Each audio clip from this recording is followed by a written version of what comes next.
Yeah, go to the All Star page. Oh, so is it streaming? You up? Yeah, I'm streaming now. Yeah, I'm up. Right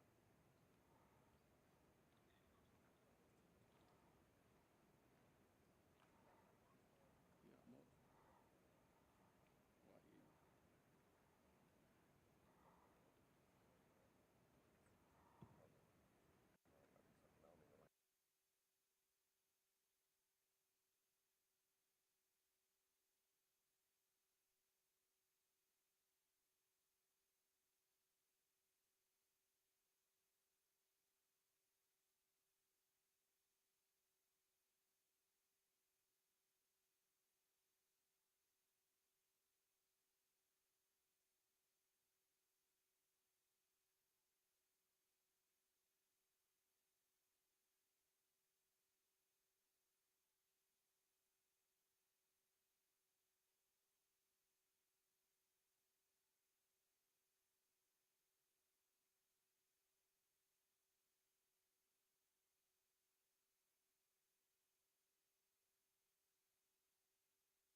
Welcome to the special edition of Off the Dribble.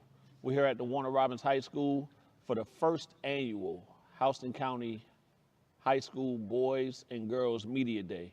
We're excited about today. We have an opportunity to sit down with all the coaches within the counties on the girl and boy side, as well as to be able to talk to some players and ask questions about the upcoming season. So please stay with us and stay locked in.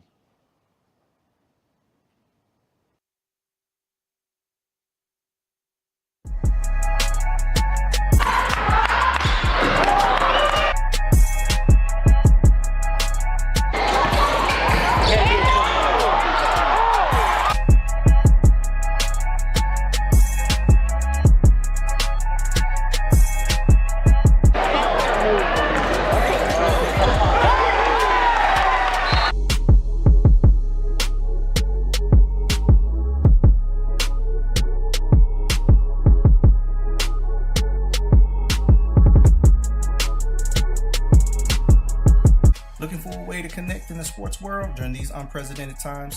Or you wanted to showcase your talent? Then sign up for a free account at www.watchmylights.com. My Lights is a social media sports platform that provides all users with a free way to communicate and share sports highlight videos with anyone around the world. So whether you're a coach and want to easily recruit for your players, an athlete and want to showcase yourself, a parent, grandparent, or sports enthusiast, My Lights has you covered. Users can create a free account to share highlight videos, chat, post, and follow other users. My Lights is the new free social media sports platform the sports world has been waiting for. So go to www.watchmylights.com and get started now.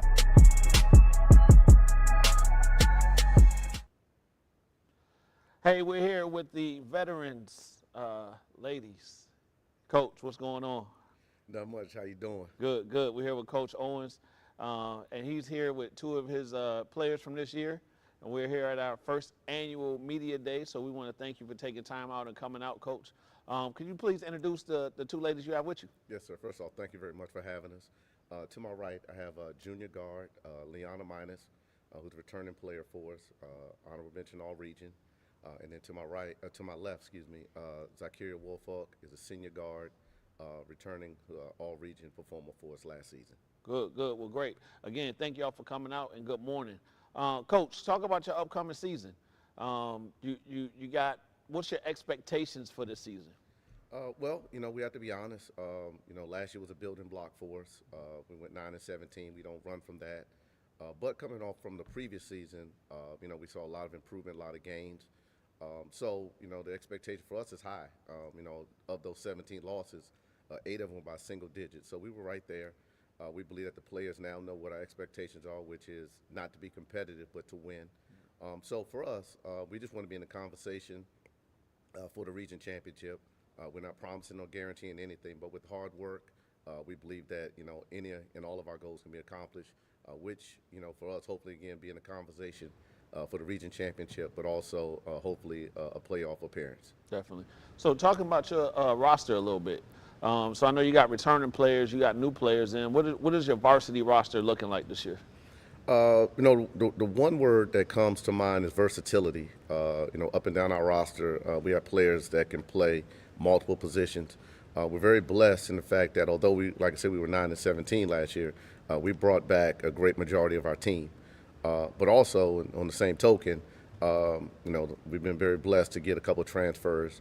Also, we had a couple eighth graders coming in this year that come with some expectation that people already know about. So the goal for us is to blend all that together. Not a lot of time to do it. I don't think any coach believe they have enough time. But the fact remains, we'll be playing in a couple of days. So for us, it's bring it all together. They're practicing very well. It's blending very well. They get along. They're cohesive. And the thing for us, the biggest thing, is that they already know each other before they got together. So there's a familiarity with them. So we're very, very optimistic, again, that all this will work in our favor this season. Yeah. So you kind of touched on it a little bit, but I want to go back to just building your culture, right? So between your players that you've already had in the system, with more experience, and the new players you got bringing in, how do you build your culture? What are some of the key things that you need to do to build that culture? One thing we ask our players to do is about accountability. And I believe, and when I mess up, I tell them. And so for me, I believe last year I messed up on the culture piece. I was so caught up in being competitive and trying not to get blown up by 30 and 40 points that we let some things slide. This year, our team theme is unity. With our team verse, Psalms 133:1, behold how good, how pleasant it is for brethren to dwell together in unity. We're going to ask for a lot of players to do a lot of sacrificing. Some are coming in with already accolades, and they're going to have to sacrifice a little bit for the betterment of the team. We believe that if everyone does that, we'll have a very successful season. So with that being said, unity is the first and foremost building block that we have for this team this season. Every year we try to find a theme. Last year we wanted to play fast, and I felt like in parts we did that. This year is unity. So every year we want to do something and build upon having a championship culture, which takes time. And so here in year 2, we believe that unity is going to be a very, very important piece for us. There you go.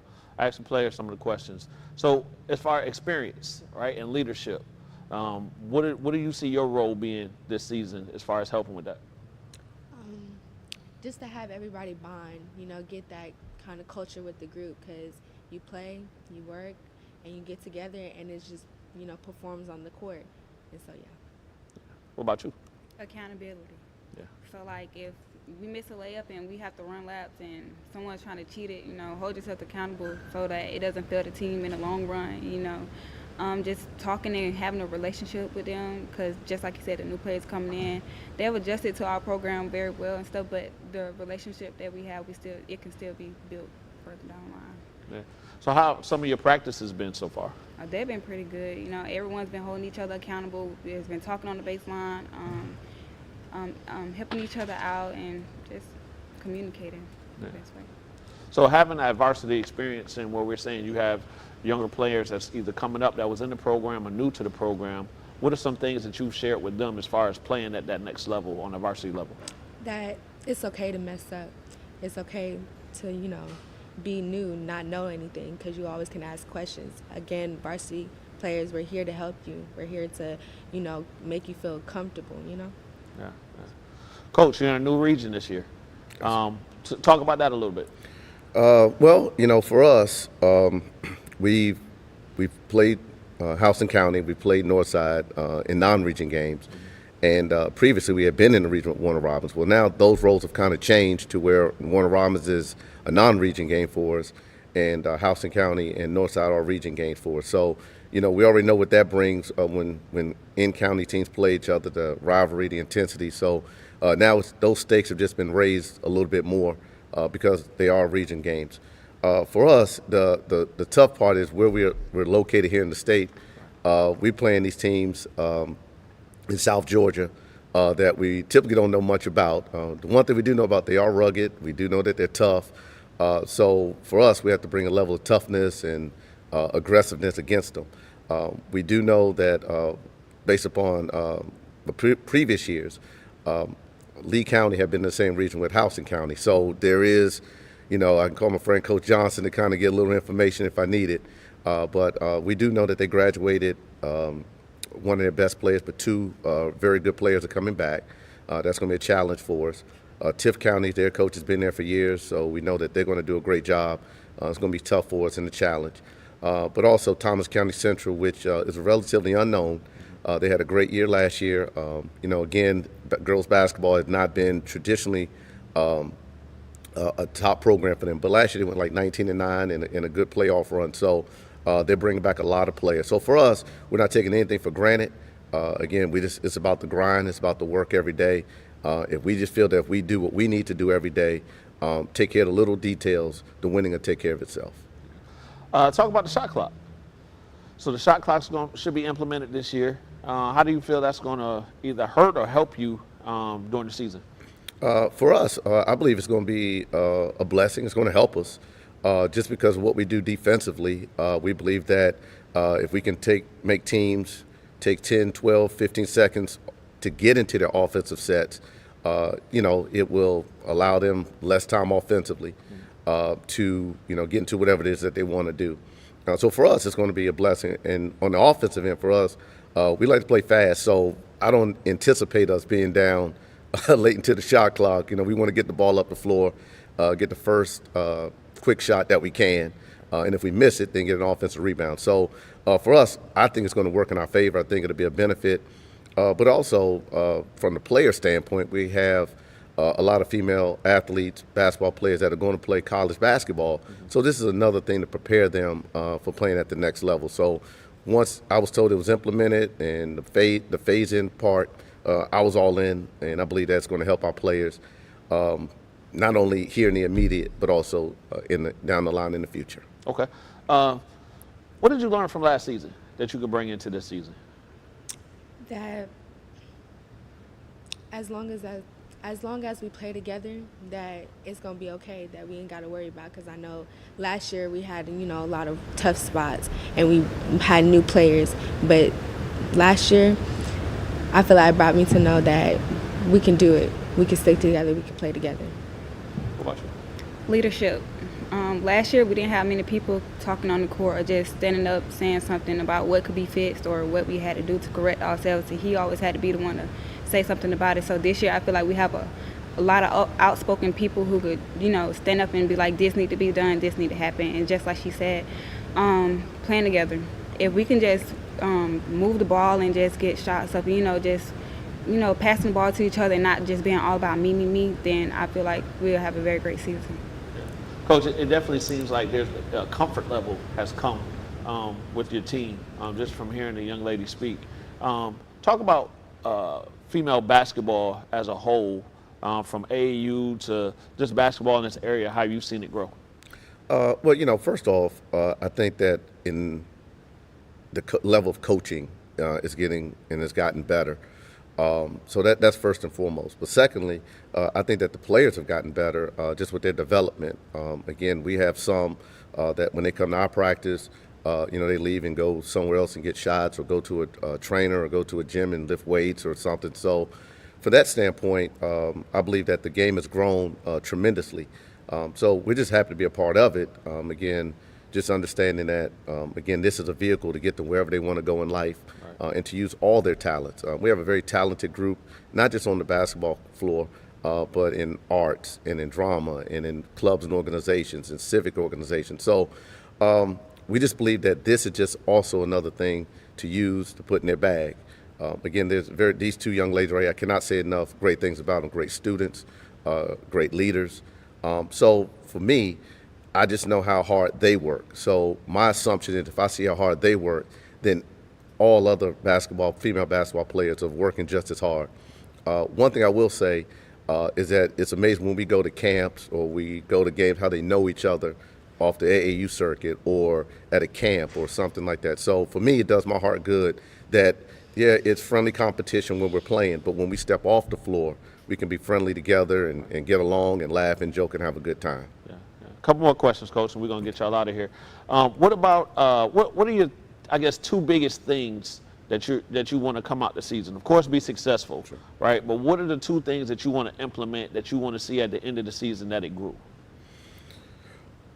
The biggest thing, and Zakir kind of touched on it, we read a book in this offseason called The Twin Thieves. And so quickly, the book is just about leadership, player accountability, and being a team, player-led team. As I touched on it, last year I felt as if we were a coach-led team. I was always having to yell and having to, come on, y'all, let's go, let's go, let's go. This year it hasn't been as much. So I'm willing to see how it is now to where it is at the end of the season, that we are a player-led team, that they're saying, come on, let's go, we have to do this. Liana touched on it earlier in one of her comments, that it is okay to mess up. Now, they know I'm going to yell, they know I'm going to fuss, but this one over here, she'll just look at me and roll her eyes. So that's what we're looking for, that it's okay, Coach, we got this. So that's the kind of the biggest thing we're looking for, that I can, and I use this comment with them all the time, that I can just sit over there and look pretty while they go out there and play ball. So a question for the players. With Coach being in his second year here, what kind of comfort level have you all gotten with Coach as far as being able to communicate and be an extension of the coach on the court? It's grown a lot. When he first came, it took a lot of getting used to his ways of, getting us, let's go, let's go, let's go. But I grown to, really like Coach. It's that bond. He's family. It's family.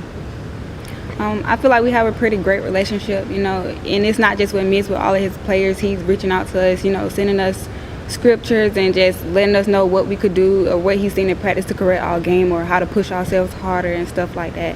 And I feel like as a coach, you don't get that from many different coaches. Some coaches just let you go off after practice like, okay, that's that, see you tomorrow on at 3 o'clock or whatever. But he's constantly texting us, letting us know like, hey, like, make sure you're focused on school, make sure you're eating well. I just feel like he's the type of coach they carry, and anybody should be proud to have him as a coach. All right, now when we get on y'all during the season, I want to hear these. Oh no. See, I love when he pushes us, so it's fine.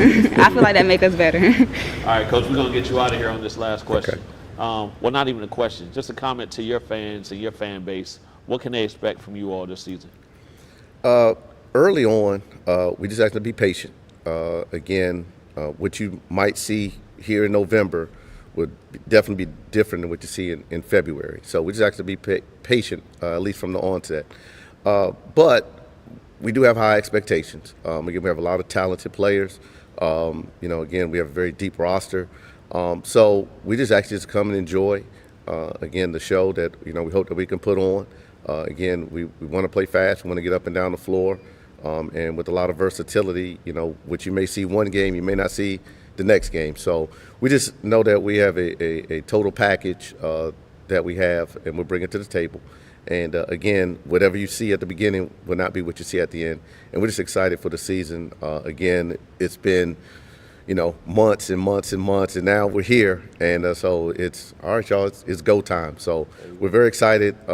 We hope that fans come out and watch us play, not only games with in-county teams, but when teams from out of county come in and play. I will say this much: we do have a very challenging schedule. So that was one of the things we wanted to let people know, that we're not backing down from any challenge. Just quickly, last year 14 teams that we played made the state playoffs, with several that were region champions and Final Fours and everything. So we want the competition. If people are going to pay their $8, $10 or whatever it is, we want them to come to enjoy a good show. All right, so can we quote you on that? Y'all want all the smoke. Don't quote me on that. Coach, we appreciate your time and good luck this season. All right, thank you very much for having us. All right. All right.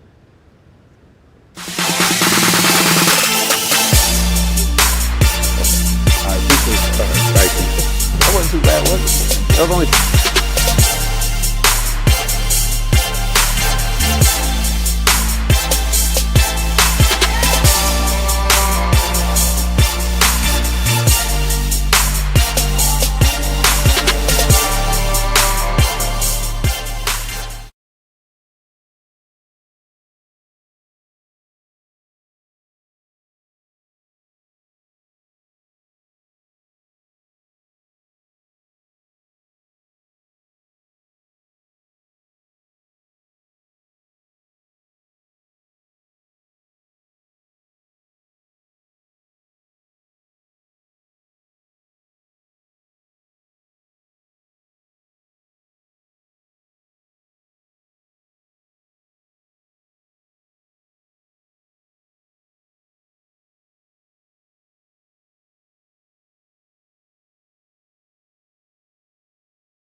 Hey, welcome back to the media day here. We're here enjoying with Veterans head coach, Coach Flimmer.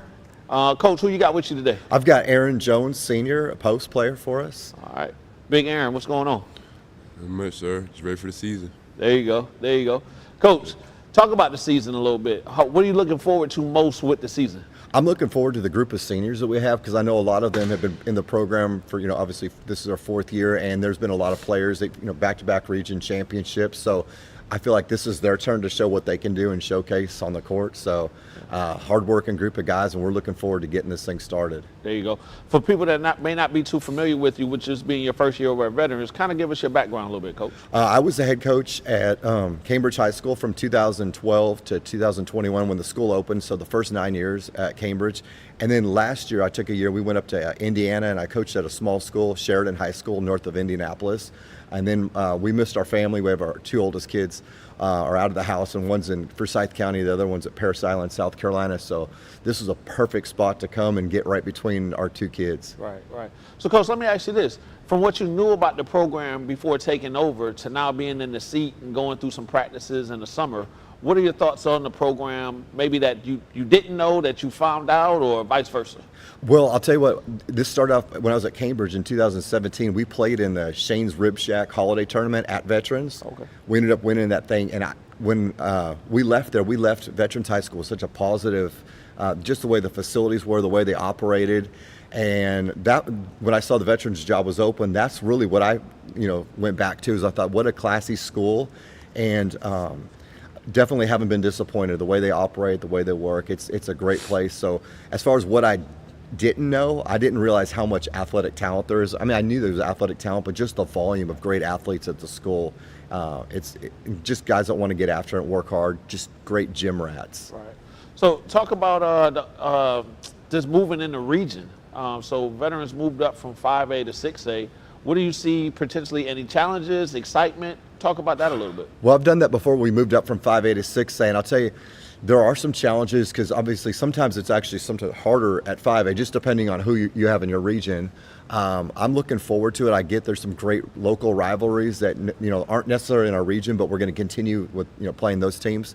It's definitely going to be a tough region, very athletic, but I can't wait to get it going. Aaron, you mentioned that you're ready for the season to get started. What are some of the things that you're really looking forward to during your senior season? Just keep playing defense. That's one of my biggest things I played ever since I was young. Blocking shots, protecting the paint, leading the team. I like to say every time we get a good defensive stop or a good score, I'll be like, let's go, y'all, keep going. And play my role. If I got an open shot mid-range or maybe even a 3, I'll shoot it. If it's a big, like up by 10, 15, I'll take a smart shot. But most of the time it's in the paint and finishing and getting stronger every year. There you go. So talk about the makeup of the team. Not necessarily the X's and O's, right? But just with you being a senior this year and being in that leadership role, what are the things you're doing as a leader, maybe in practices to rally the guys and do those things? Like somebody's having their head down, I'd be like, hey, I pick them up and be like, hey, keep going, keep getting stronger, because we gonna get there. Every year we bond. We always find something. We text in the group chat and say, hey, what do we need to work on? We always ask and game plan, and then we say, hey, that wasn't good enough. We need to get better every practice. Every practice we improve on something that's like study hall. And then we work on it in the game, and then it builds on the game, and then we're like, that's what we're talking about. So it goes like that. Coach, I know previously last year they had a lot of seniors graduate that maybe had that varsity experience. So you got a lot of guys that have experience, but maybe not at that varsity level. What are some of the things you're implementing to make that transition a little smoother for them? I've actually spoken with all of the seniors for the most part and told them, I've been through this before where you've had the, success, and then the next group kind of comes in and you got to create your own chapter. You got to create your own legacy. And I said, this is a good challenge, because you want to make sure you make your mark. Every senior group's got their own little legacy, and I said this is your chance and your time to make your mark for Veterans High School. Who's the sleeper, Coach? Who's the sleeper on the roster that you think is going to have a big year for you, as far as maybe not known around the city so far, or whatever the case may be, but you just feel that what they're putting in and what you're seeing, there's going to be somebody that you really can depend on. I'll tell you what, this summer we saw a lot from guys like Chandler Thomas and Chris Brown, and we got Will Burrows, who was obviously Right. out there last year quite a bit, and Jaleel Wright. So all of those guys, and like what Aaron was saying earlier about holding each other accountable, they really do. They're coaches on the court, and I've been really impressed, and actually have stopped some of the guys in practice to say, I appreciate, like they'll even talk to freshmen and just try to correct them. I said, those freshman guys are looking up to you, and you're creating a legacy that those guys want to be just like you, and let's keep that rolling. And I've just been very impressed with how they interact and how they encourage each other. Yeah. What are some of the things that you've kind of implemented to change the culture a little bit to get to your playing style and the players understand who you are as a coach? We've done it just from just little things like in practice when we when the horn goes off, or when it anytime that we start a different drill, we echo calls, we're sprinting. We don't if I say get on the line, if somebody shoots it, we're running. Yeah. And so just little things because I know with a new voice, you got to start listening to that new voice, because I know Coach Hardy did a phenomenal job during his time at Veterans, but we can't rely on what happened in the past. We got to keep it moving forward. So we've kind of tried to implement, how I operate, and I'm trying to utilize their strengths, because I've never had a 7-foot guy in the post. So I contacted one of my former assistants, Aaron Darling, who's at River Ridge. He's the head coach there. I said, you had 2 big boys last year. I said, what'd you do with these? Because I've never been blessed with that. So just definitely trying to figure out what we can do to get the best out of our personnel. Yeah. Shot clock. So shot clock is going to be implemented this year. What are your thoughts on that? Is that going to affect you guys anyway, or do you, what's your thoughts? Here's what I've thought. When I've had really successful teams, we've run an offense so well that we've never really lasted longer than 35 seconds to get a good look. And when I've had really bad teams, we couldn't hold the ball for 35 seconds without a turnover. So I'm not really too worried about the shot clock. I figure we have last second shots as far as the end of the quarter. And I figure when we get down to that on the shot clock, we'll try to implement some of those sets too, just to keep it rolling, so we don't, not get a possession with a shot. There you go. Just the schedule. Talk about the schedule a little bit. As far as when making your schedule, was there any specific thoughts going into challenging wise that you wanted to kind of get across with that? Well, when I came in around June, most of the schedule was pretty much already put in place, or at least a lot of it was. So the gaps that I was able to fill, we filled them with some pretty tough teams like, Lowndes County. We're playing them home and away. So we got some pretty tough non-region competition. And I always feel like you want to be as prepared as possible for the region. And sometimes you take some lumps, in those early games, because you're getting yourself ready for, you don't want to peak in November. You want to peak, February and March. Definitely. So Aaron, what was some of the biggest things you learned from last season going into this season? I would say one thing we always got to work on is holding each other accountable. I would say I felt like when we don't, we end up falling short, but when we do, we succeed in every game. Just off of a dunk or off of a defensive play, we always hype each other up. And that last game that we played, it was like, it wasn't the best, but we didn't hold each other accountable. We didn't say, hey, we got to do better at this, and that. We kind of just going through the motions, I felt like, in that play. But we learned from that over the summer. We played well. We played as a team, and then we feel like we're ready for the season. So, yeah, start again. There you go. What are some of the things that you've learned about your new coach? Well, I see that he's already, in our butts from the first day in summer camp, and I like how he kind of runs the floor, how he kind of gets his, and for punishment, he does little towel pushes, things that, if you show up to practice late or if you get in trouble, kind of really showing that he cares about us. He doesn't want none of us to be in the wrong head out in the streets doing stupid stuff, and I just like how he really wants us to bond and really be a great team, on and off the court. So I like that. Coach, what's your message to your fans? Hey, come out, support us. You're not going to be disappointed with what you see. Yeah. Okay. All right. Well, I'm excited to see you guys play. Just super excited. And again, welcome to the area, Coach. Thank you. We look forward to seeing you and have a great season. Appreciate it. Thanks for hosting this. All right. Thanks. Thank you. All right. Great job, Aaron. Good job. Thank you.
Hey, welcome back to the Houston County High School Basketball Media Day.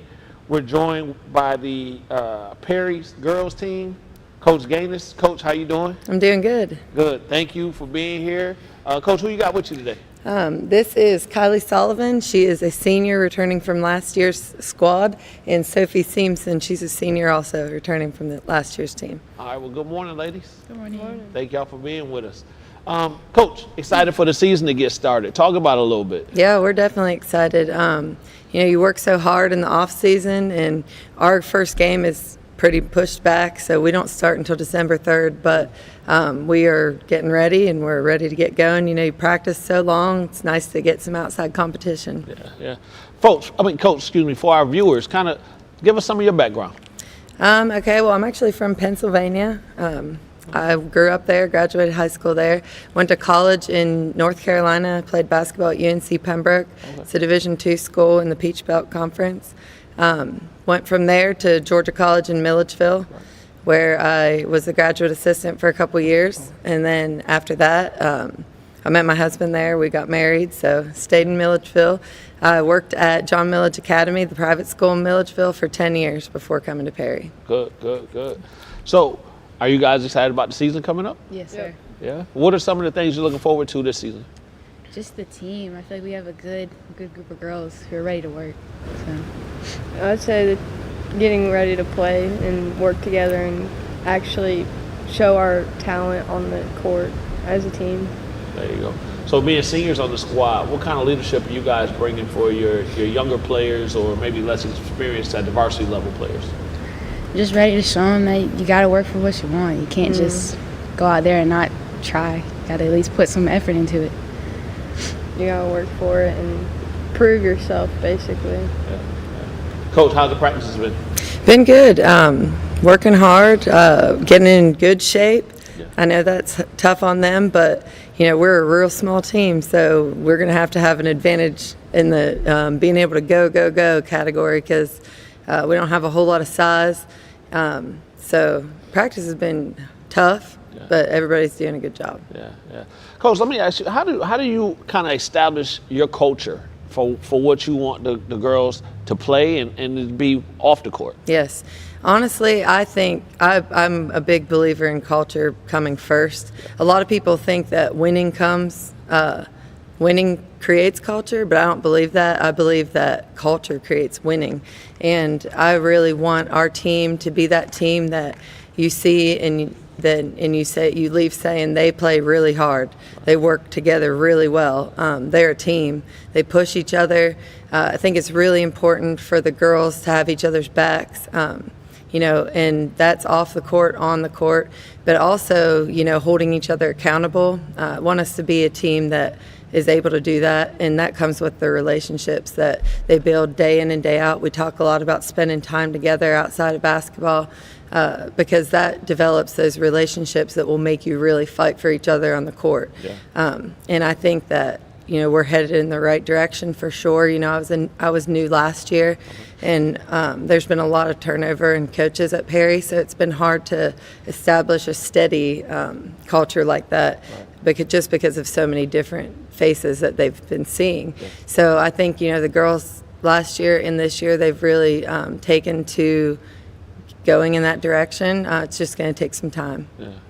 So being that this is your second year.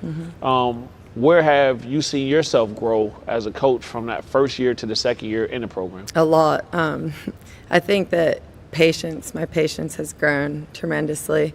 I think that I've learned the system, our region, the system a lot. It's a lot different from where I came from. So, every day is just a learning experience in that aspect. But I think that's still a process for me as well, getting to know the girls. Yeah. Like I said, at my last school, I was there 10 years, and it's a K through 12 school, so I knew all those girls really well that I was coaching. So it's just building relationships, and it's getting better every year. Of course, this is only second, but it gets better all the time. The more I get to know them, the more I feel I'm comfortable in how to coach them and what's best for them and things like that. Definitely. So I ask your players, so this is your second year with Coach. Where have you all grown from that first year from getting to know her to now knowing her as your head coach? Sophie, you want to start this one off? I'd say going from a whole different coaching to her coaching, we had to get used to, and I think this season we're more used to it, and we want what we want, we're working towards, and she pushes us to get to that point. Coach, talk about the makeup of your roster as far as grade-wise. What are you kind of looking at, and how many returning players from the varsity level do you have? Okay, we graduated 5 last year. So pretty much everybody that is returning to varsity this year was on the varsity team last year, except we have one girl who will be a senior as well that we're adding to the group. So I have 4 seniors. Well, gosh, should have thought of this beforehand, I guess. I have 4 seniors, a junior, 1 junior now that we don't have the other one. And then I have a good group of 4 sophomores that were freshmen last year on the team. And I may have asked this already, but I just want to kind of reiterate, what did you guys learn from the season from last year? To work together. I feel like we had a lot of games where we kind of just gave up on our team, and I feel like we can't have that this year. I feel like we're going to get better at that. I said the same thing, not working as a team, but this year during practices we've definitely started working as a team and being one group and pushing each other is the main thing. Coach, have you seen them kind of getting to understand the system better in this preseason so far as practices, kind of learning and implementing what you want out of them? Yeah, I think I stress a lot with them, just having a great attitude and working hard. And our upperclassmen really do a great job modeling that. And I think that it is helping the younger girls to really just, know that they need to do that at all times. They need to do what they're supposed to, and they need to work hard. And just having them there, holding them accountable. As far as, X's and O's, we haven't gotten too deep into a lot of that yet. We've really been focusing on our conditioning and just, fundamentals. I believe fundamentals are huge, and a lot of people don't focus enough on fundamentals nowadays. So we've been working a lot on that kind of thing. But the leadership is coming out, and the intangibles that you need on a team, I'm starting to see with a lot of our girls. So. Okay. All right. Talk about the shot clock a little bit. So the shot clock is going to be implemented this year. Do you think that's going to play in your favor, against you? What's your thoughts on that? I hope and think that it will be good for us. We stress defense. Of course, we need to make sure we can limit our turnovers and transition points, but I feel like in the half court, we're a pretty good defensive team. So I keep telling them, you only have to play defense for 35 seconds. So we've done some drills where, defensive drills where they work hard 35 seconds. That's how long you got to contain the ball and then get the rebound. And, that's different from last year because before, they could have that ball up there. You could play defense for a couple minutes if if you're playing good defense. But if you're playing good defense now, you can get out of there in less 35 seconds or less. So I think that hopefully it'll be really a good thing for us because we're going to stress defense. And if we can get to where we're playing the kind of defense we want to, then it'll definitely be an advantage. All right. Talk about your schedule a little bit, Coach. All right. We play a tough region schedule. We have 2 very good teams in our region that are top 3 in the state. So those are good. We're going to have a scrimmage with a really good team, because we want to play the best teams to prepare for the best teams. Right. We play our region teams, and then all the county teams except for Warner Robins we have 2 games with.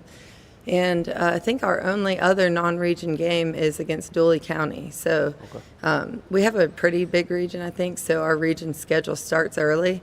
We play our first region game, I believe, on December 6th.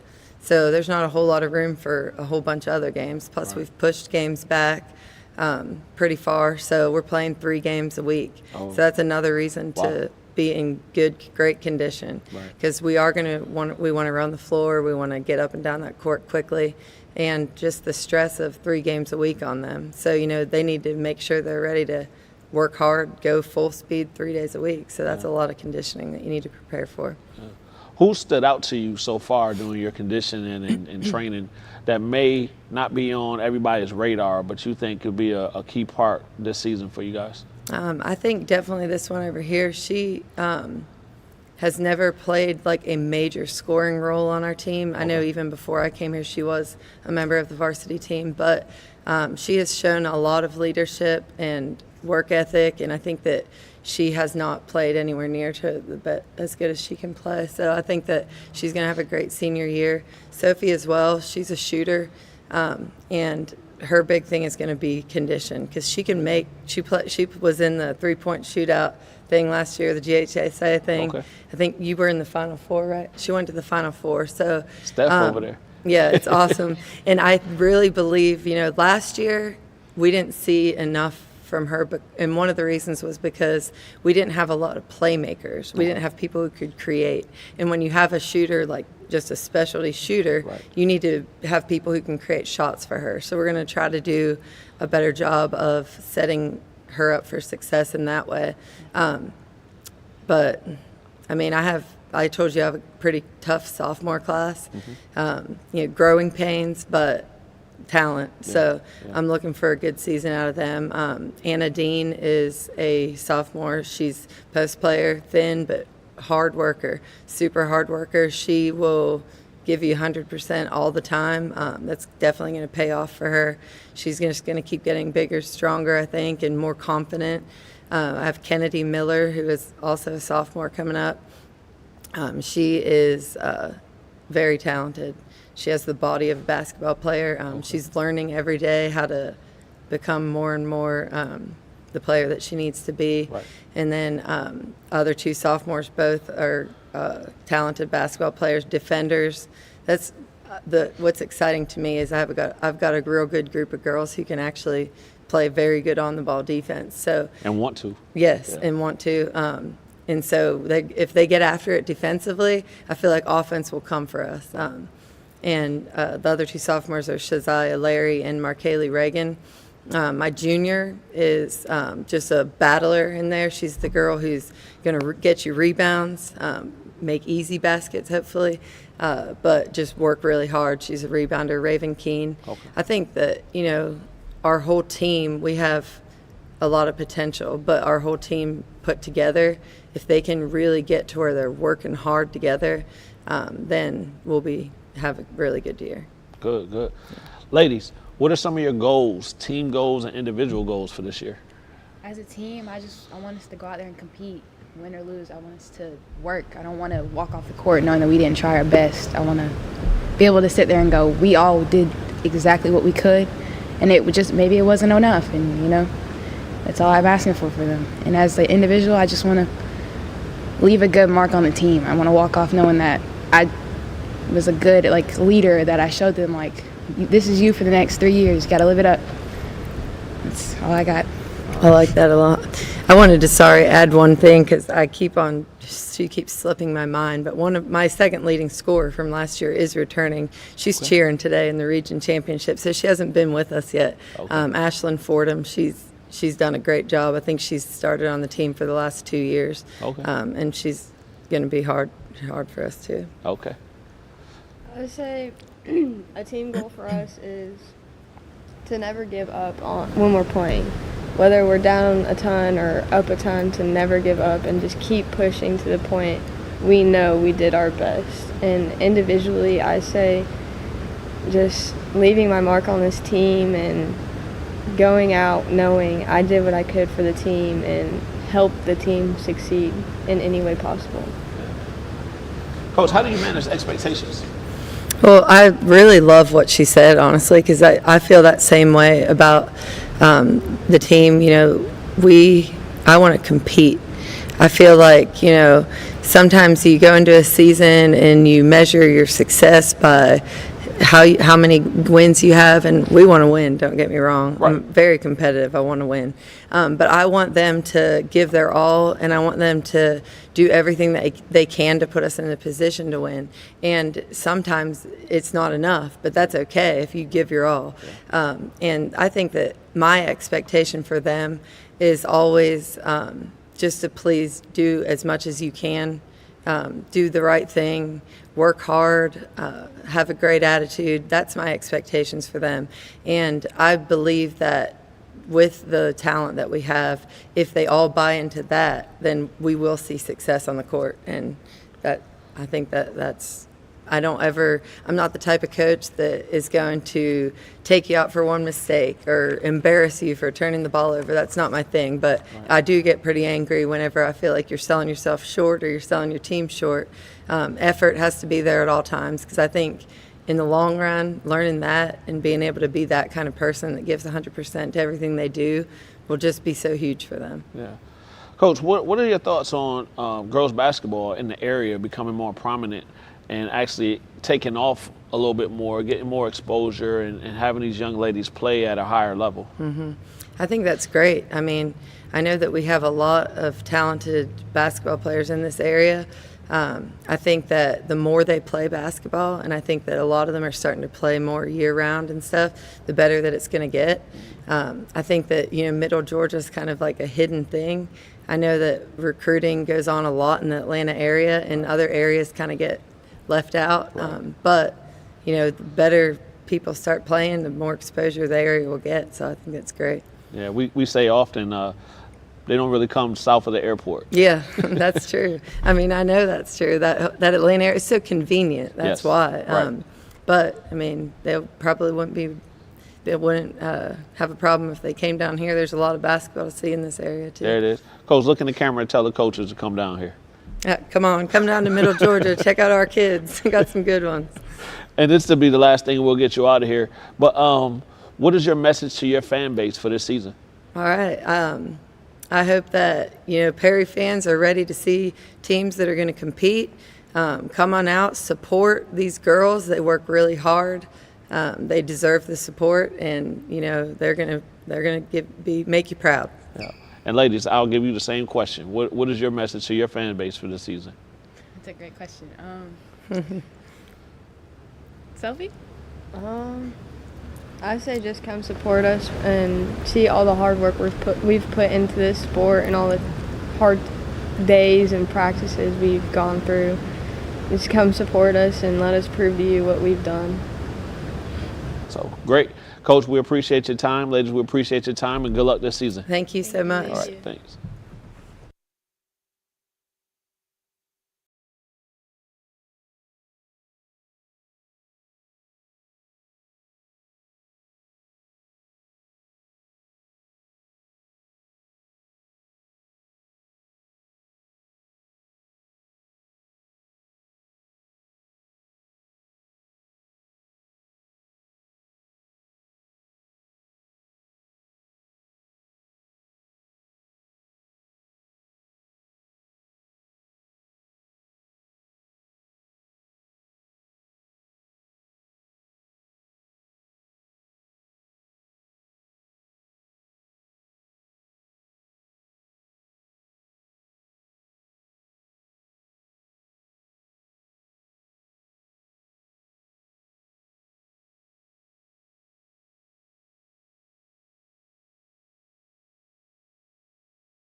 Hey, welcome back to the Houston County Basketball Media Day. We're here with the Perry team, Coach Gaines. Thank you for joining us.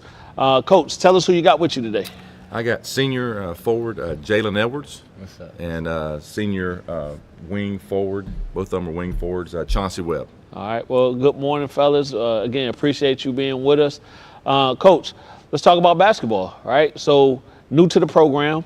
What were some of your thoughts previously before you got here, then actually getting in the seat and kind of taking over? What are your thoughts of the guys you got? Yeah, I've been really pleased with the work ethic of all the guys. We had a really good June, just really trying to reestablish the program. We really want to focus on a couple things: teamwork, working hard, and being unselfish. And so far, I've been really pleased with how they've been working.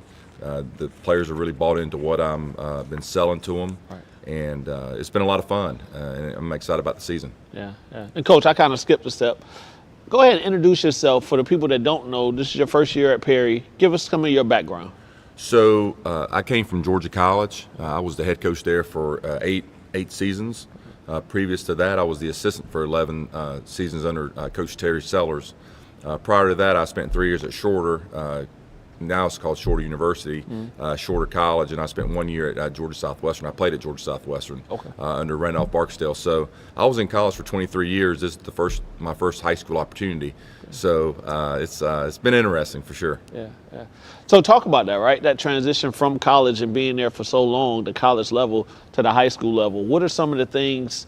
So I'll ask you the same question. Some of the thoughts of high school level basketball that you kind of had before you got into the seat, and now that you're there, just from what that transition is like. Yeah, so basketball is basketball, but now we're working with 14, 15-year-old kids that need a ride to the gym. We were able to select the guys that we wanted at Georgia College throughout the recruitment process. We really vetted the guys from an academic standpoint, a social standpoint, and obviously a basketball standpoint. But in high school, you kind of get what you get, and but it's been a nice change for me.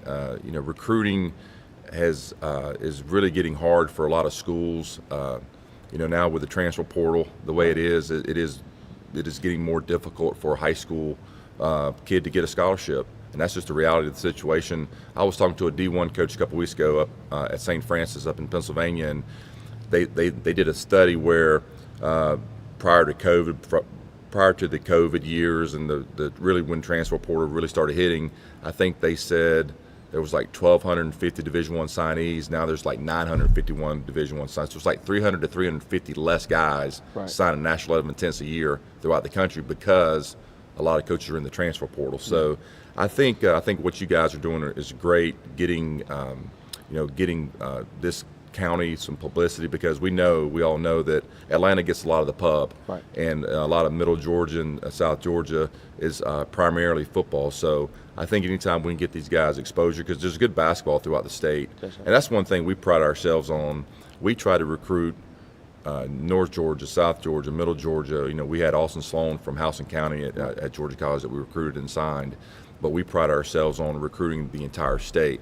So we want to get more coaches down here in Middle Georgia, and I'm a Perry guy. I want Perry to do well, but I'm also a Houston County guy now too. I want the kids in Houston County to get extra opportunities so they can go and play in college. Yes, sir, definitely. And like I said, we appreciate you being here, and we'll work hand in hand to make that happen. Talk about the makeup of your team this year. So, a lot of times when you're in your first year, you have a young team. We actually have we'll have a very experienced team. We'll have these two guys as seniors. Who else we got? We got Chris Dyson's a senior, does not play football. Austin Childs is a senior. He has not played, Chauncey, since when? Since like ninth grade. Ninth grade. We have a lot. We do have a lot of guys that have not played the last couple of years that will be rejoining the team, and we'll have 6 or 7 football guys that are seniors. So we might have 9 or 10 seniors this year in our first year. So I got lucky as far as that goes. Yeah. These guys did play for the region championship last year, lost to Baldwin at home, and I'm just here to facilitate the growth within the program. Hopefully we can get back to winning the region championship. Hopefully compete for a state title. There you go. It sounds like it's definitely an excitement around the program. What do you think of Coach so far? I think he's great. You know, he brings a lot of energy to practices. It just makes it fun. Bring a lot of drills and stuff we didn't do last year. He brings it this year that we kind of missed out on. So I like Coach. All right. Can you guys see his college experience coming out during the coaching? Especially Talk about during that a little bit. Conditioning. Yeah.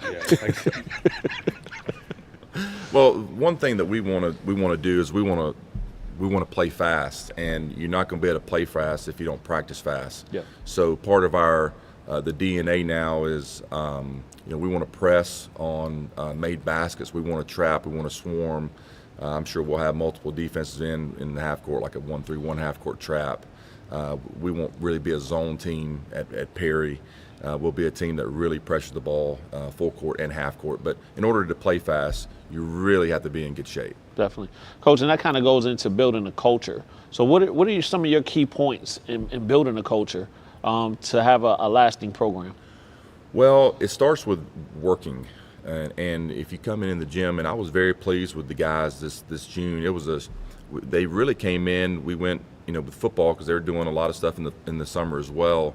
Right. We basically went Monday, Wednesday, Fridays, and on Tuesday, Thursdays, opened the gym up for the guys to come in and shoot. And the gym was packed pretty much every day in June. Yeah. I got a chance to play a couple games against some opponents, but our focus really wasn't on playing against somebody else. Our focus was on Perry High School. Right. And but I've been very pleased with how the guys have responded. I think the guys want to be good, Right. and that's a good sign. But what we're trying to do is we're trying to build it all the way from 9th grade to JV to the varsity, where everybody, we have the same calls, we have the same presses, we have the same plays, so that when they grow through the program, we'll already know that as a freshman. Yeah. And we ran that as a 9th grader. Right. And I'm excited. We'll have about 40 guys in the program, 9 JV and varsity. So there is a lot of participation at Perry right now. Good. Shot clock. So you're familiar with the shot clock, but with the shot clock coming in for high school, is there anything special that you're implementing? Do you think that's going to affect your style of play or at this high school level? Well, the shot clock, I think the high school coaches will adjust to it fairly quickly. The hard part, if you are a good defensive team, I think we can put teams in positions where maybe they're holding the ball toward the end of the shot clock. Maybe they don't get quite the shot that they really want to get. Right. But it does play it's a major change for basketball. I'm glad we have a shot clock. That way, a team, we go watch somebody play, or we go watch state tournament games, and one team will be holding the ball for a minute or 2 minutes, and it's really not good for the game. Right. 35 seconds. If you can't get a shot off in 35 seconds, you probably don't need to be playing anyway. But I'm glad we have the shot clock, to be honest. I'm a big fan. I'm glad that we got that passed. But it'd be interesting to see this year how many teams are really impacted by the shot clock, because a lot of teams will shoot it fairly quickly. Yeah. It's just, I think it's going to impact the game at the end of the game, because you have to kind of figure out, do you want to go 2 for 1? Do you want to shoot it quick? Those kind of decisions, I think the high school coaches that have never done it before, they'll adjust fairly quickly to it, I think. Yeah. What did you guys learn from last season? Last season, just that you could bring into this season? Oh, just to work harder as a whole group, come together more, have more chemistry. Last year we wasn't really clicking as we supposed to. So This year we're working on that a lot more. Play as a team, not as an individual, as a together. It wasn't a team last year, more just out there playing. Team building. How important is team building to you all as players? And coach, of course, you can answer that question as well. But team building and building that camaraderie. Oh, it's very important, because if you don't know what your teammate is thinking at the time, with communication and stuff, how you supposed to play with them on the court. So I feel like it's a really big deal whenever it comes to basketball. Self-accountability, you can't be talking about someone if you're doing the same thing wrong. So you can't bring somebody down if you're down with them. So yeah. And coach? Well, we talked about the very first practice, be very slow to criticize a teammate, and be very quick to compliment a teammate. And I think it's just human nature for us to quickly blame somebody else for a mistake. So what we're trying to do at Perry is just personal accountability, and we're not, and it's hard because everybody wants to be the leading scorer, the leading rebounder, the best player that want to be a starter. But reality of it is, the only thing that we really need to be concerned about is if Perry High School wins the game. Yeah. And so just really put the team before yourself, and that's hard. Yeah.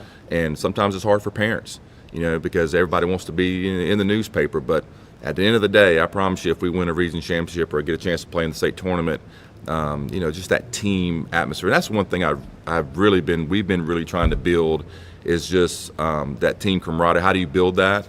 Well, we went out to the track the other day and ran 400s around the track. That builds team camaraderie. Real quick. So and we'll continue to do that throughout our season. But just if you work hard and just really try to be a good teammate, and we'll continue to preach that as we go along. How can you be a great teammate? And if you can, then I think we'll have some success. Oh, yeah. Coach, talk about your schedule a little bit. So my wife actually did the schedule Okay. because she was here last year at Right. Perry. We're playing Houston County home and home. We got Veterans home and home. We have who else?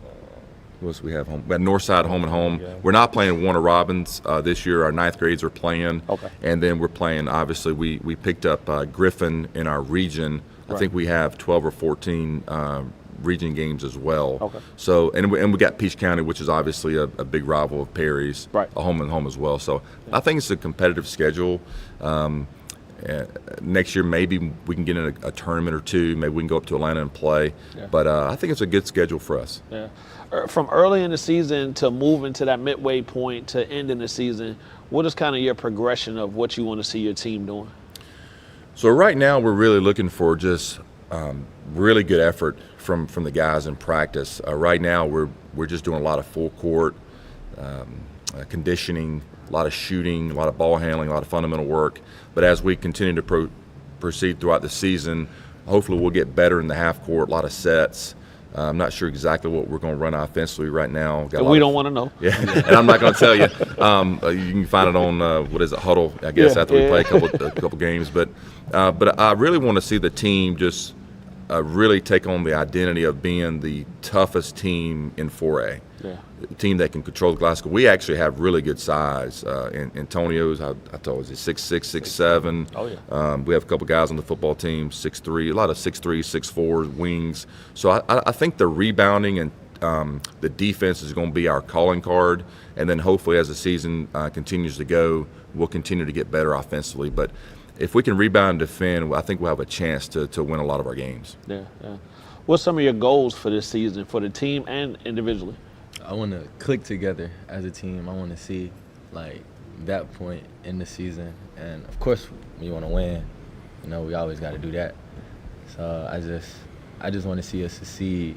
I want us to get the most rebounds in the game, outscore the team, just do all the little things that would make us higher in the pulpit of being one of the great teams in here. That's really all I want from us. There it is. Being a team that we should be, we got a lot of talent. We should be top tier. So I want us to be a top tier team. So as not just individual, not just one person being good and getting an offer, everybody getting an offer of being seen. Yeah. So what is it going to take to get to those goals, right? With you guys being leaders on the team, what are you all as leaders going to have to do to get to those goals? Get them right. Get them right. Yeah.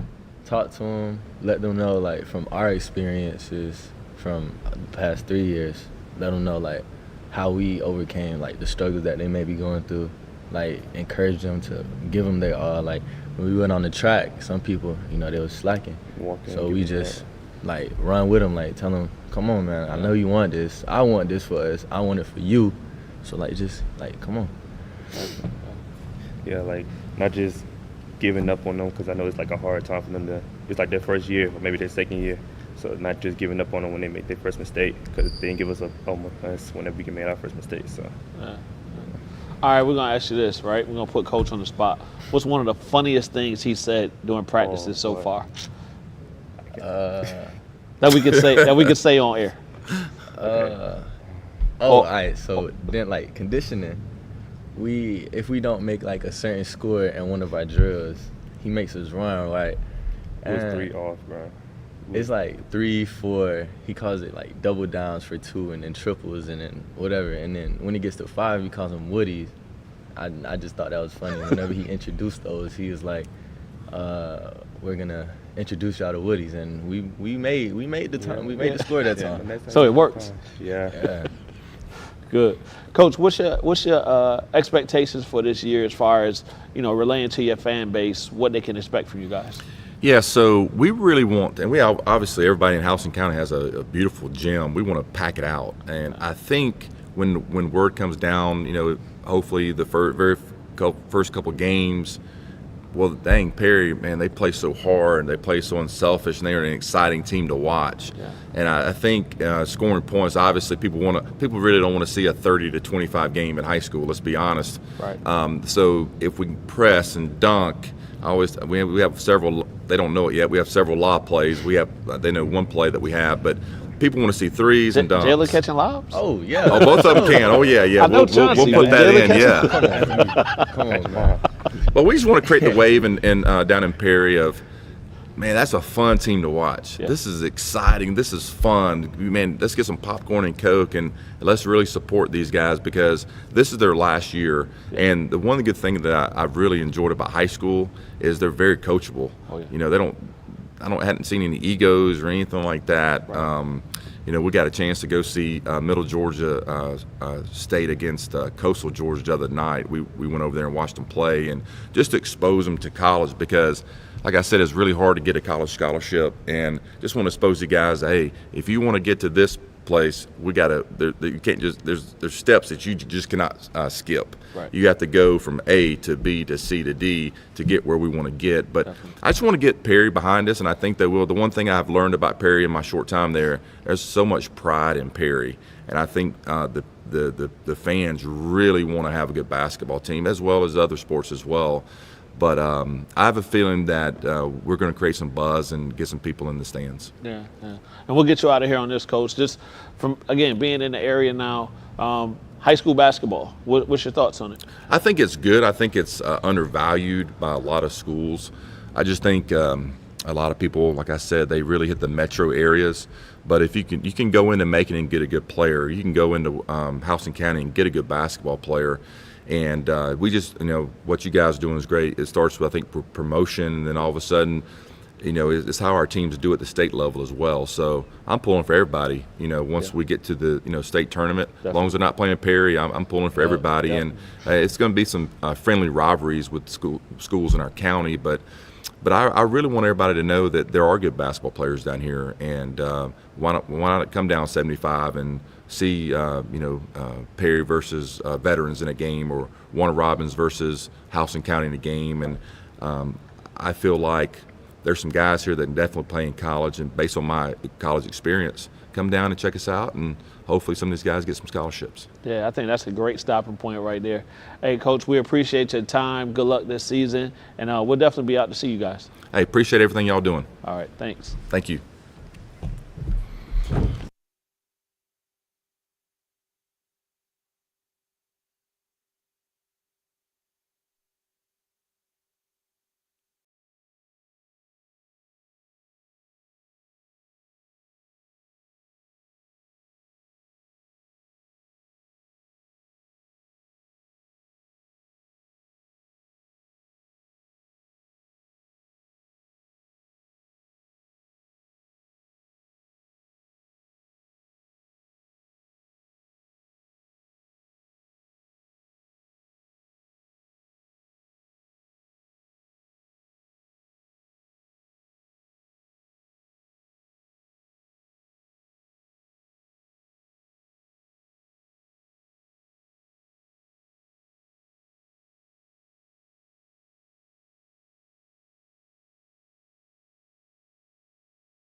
Hey, welcome back to the Houston County Basketball Media Day. We're joined by the Hoko Bears, near and dear to my heart.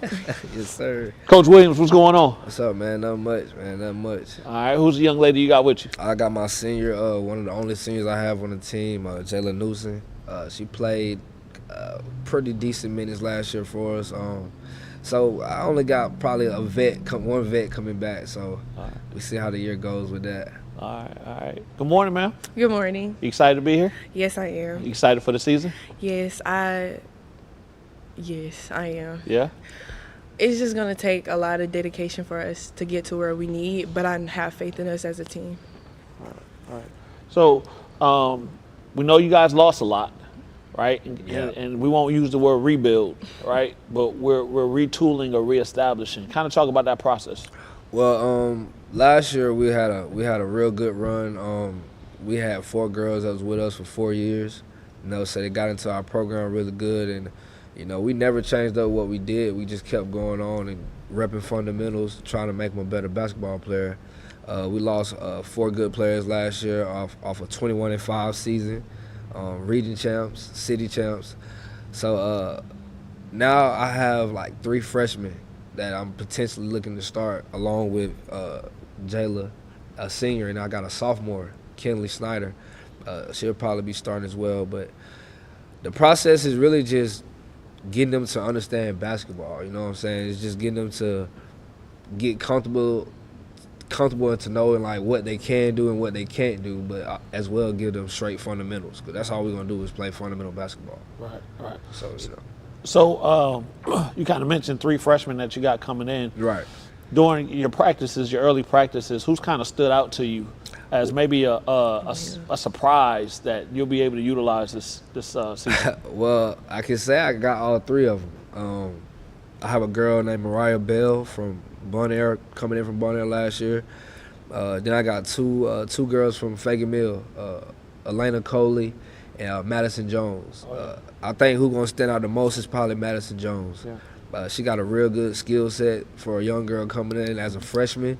But she got to get ready to play varsity basketball, because that's what she gonna see. Like she's pretty good like that. And that's what she gonna see, varsity basketball. Talk about that transition from middle school to high school, and then on top of high school, varsity basketball. Well, it's the pace of the game really. It's way faster than what you're used to seeing in middle school. You got girls that's gonna actually play defense on you. Like you gotta know how to handle the ball. You gotta know how to stop and pop. But once you get to the varsity level, we're in 6A basketball. I feel like it's one of the best regions, one of the best divisions in GHSA basketball for girls. So you're gonna see a lot of talent. Talent level is sky high from what you see in middle school. So, like I said, we're gonna have to rep fundamentals and get them ready to play. What's been your role so far as being a senior, as far as showing the leadership and kind of helping the girls get prepared for the season?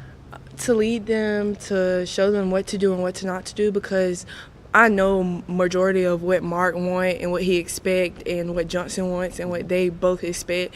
So when before practice, I'll let them know what we need to be stretching. You need to be going hard, pushing them when we're doing the drills to make them do better and make them go as hard as they can for the team.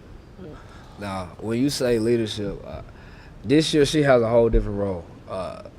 Last year you had a Jordan Johnson, a Markia White, who knew me like the back of my hand. They knew what I wanted. They knew my defense, because that's really what I focus on with girls varsity. I run the defensive side. But, her coming into a leadership role from being the one who was listening and going by the rules, I think she can handle it. She like she said, she knows exactly what I want. She knows how I want it done. So I feel like she's gonna have a big year because she's doing the right things. And once you do the right thing as a leader, it's easy for everybody else to follow, maintaining that you're doing the same thing as well. So I think she'll be pretty good with it. What did you learn from last season that you can bring into this season? Okay, as you know, Markia, she was very good at communication. She taught me that to pull them to the side and show them, and if they need the extra help. And I would say from Kenzie on how she didn't always think of herself when she was on the court. She always looked out and to like make other passes and stuff like that. I feel like that also helped me with that. And then Jordan, on how she was just keeping everybody up when we were down at the moment and stuff like that. Yeah. So Mark, how do you guys going to manage expectations? Right? From being successful, the success that you've had, to kind of where you're at the level now, how do you manage those expectations? Accountability, holding everybody accountable. One person, I'm gonna hold a whole team accountable. Building the expectations is just like, I feel like I'm gonna keep the same thing. Me and Coach Johnson, we took this job in 2015, and thank God that we done made the state playoffs every year that we done been here coaching. And we ain't never changed up what we did. Always stuck to fundamental basketball. Like Coach Johnson likes to play inside out. Yeah. I like to play hard-nosed defense, So my expectations really gonna be high on defense this year just because we young. We're young, but I feel like we can really run. We got some good athletes that can run and get up and down the court. So I think that's going to be a big expectation for us this year. Yeah. And while we're talking about it, man, shout out to Coach Johnson. He wasn't able to be here today, but definitely somebody that's stable, that's been over there, along with you all to be able to help this program grow. Right. Yeah. Talk about the region. You got some new guys in the region, some new teams. Yeah, the region gets a little crazy this year. We got veterans, us, Northside, Thomas County Central, Tift County, and we still got Lee County in the region. We know what to expect from Lee County and Northside. They're going to play hard basketball. We got to be fundamentally sound playing against those. But vets, they vets unloaded up this year. It's going to be fun to see us get on the court against them because I like playing against good teams. I feel like the schedule that we have this year is going to lead us up to making us be ready for a game like veterans. And then you got Thomas County Central, don't know too much about them. Tift County, I played them when I went to Houston County, so I'm expecting them to be athletic and just can run up and down the court. But the region's gonna be a tough one because I feel like we got some good teams in the region this year. But I feel like we got a chance to make some noise and come out in the top three. Yeah. What challenges are you looking for during this season? Teams or like just in general? In general, yeah. I would say like, cause we do got like a lot of freshmen, so I feel like them coming from middle school, they got to get ready in the speed of varsity games and stuff like that. They got to get used to that, and they got to get used to like our coaches and stuff, cause they don't really have like dedicated coaches like me. Like Mark and Johnson, because they'll on you. If they're really on you, they really have faith in you. They know you can go beyond than what you're going at the moment. They'll push you until like you break because they know what to expect for you. So let me ask you, what are some of your personal and team goals, or better yet, team goals and personal goals for this season? My team goals would be I want us to like at least go to, what is it, like region? You're talking about state? State. Yeah, state playoffs. State playoffs. Okay. And like, or at least be in like this Sweet 16 also. Because I feel like it takes a lot of hard work. And I feel like if we do that and put all that in, we would be able to make it. Yeah. And personal goals? Personal, I just want to be like a better leader to like lead my team and stuff like that. Right. And then like hard work also on the court and off the court. Yeah. Okay. Mark, during the summer, when y'all had just played some summer ball, what are some of the things that you were able to take away, or you all was able to take away and see that you're going to be able to maybe implement, or that may be a process for y'all to go? This summer we went to Mercer Camp. I took away we can really play some defense. Yeah. When we're running and going, like we can really score in transition basketball. Half-court basketball, of course, needs to kind of work because, like I said, we got freshmen that got to learn the system. We got to keep going. But I definitely say we'll be able to play some good defense this year. We kind of long, bigger than I actually thought we would be. Got a couple transfers in that'll probably help us out as well. But I really think we'll be a good defensive team this year. Yeah. I really feel like we'll be good defensively. Talk about the shot clock. Is that going to affect you guys any? Yes, that's definitely going to affect us. In a positive or negative? Or you're still trying to figure that out? Still trying to figure it out, because I don't think that they can't do it. I think that they can, but as I rely on the freshmen again, they're coming from where you can just set up and run sets over and over. Now you got a clock, right? So you can't sit around can't sit and wait and watch somebody. We gotta always be moving. So I don't think it'll be a bad thing, but we just gotta work at it. Like every day when we go half court offense, shot clock is up, and we're trying to run through it to see how we can do. So I think we'll pan out to be all right. Yeah.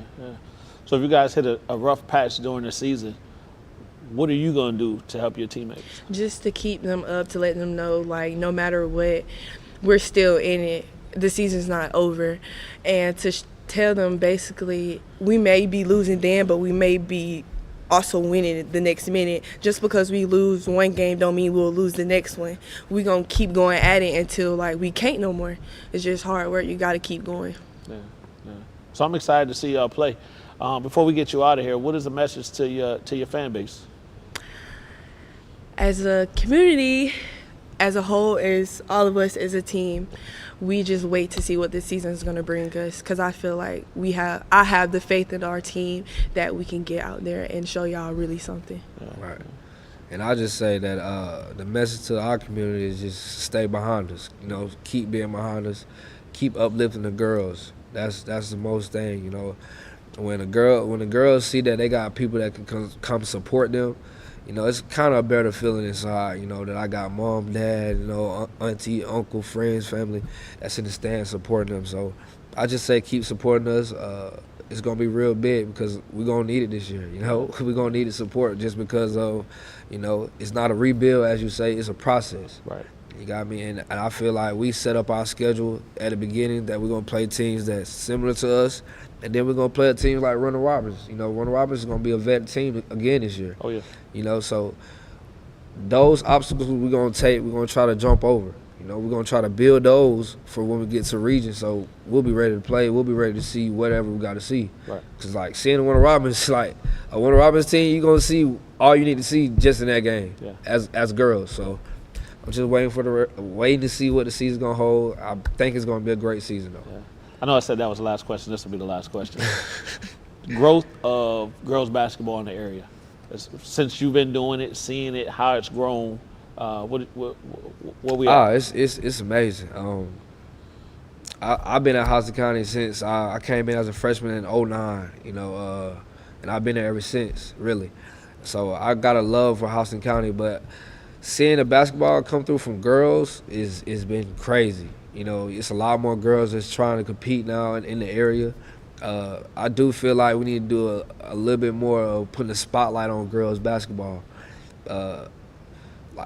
It's actually some great basketball players in our area that's around, and we need to shine on them. We need to put a spotlight on them, get them looks, because that's what they need. I feel like it'll make them better as a player. It'll make them want to go harder because, hey, I got this person, that person, this school.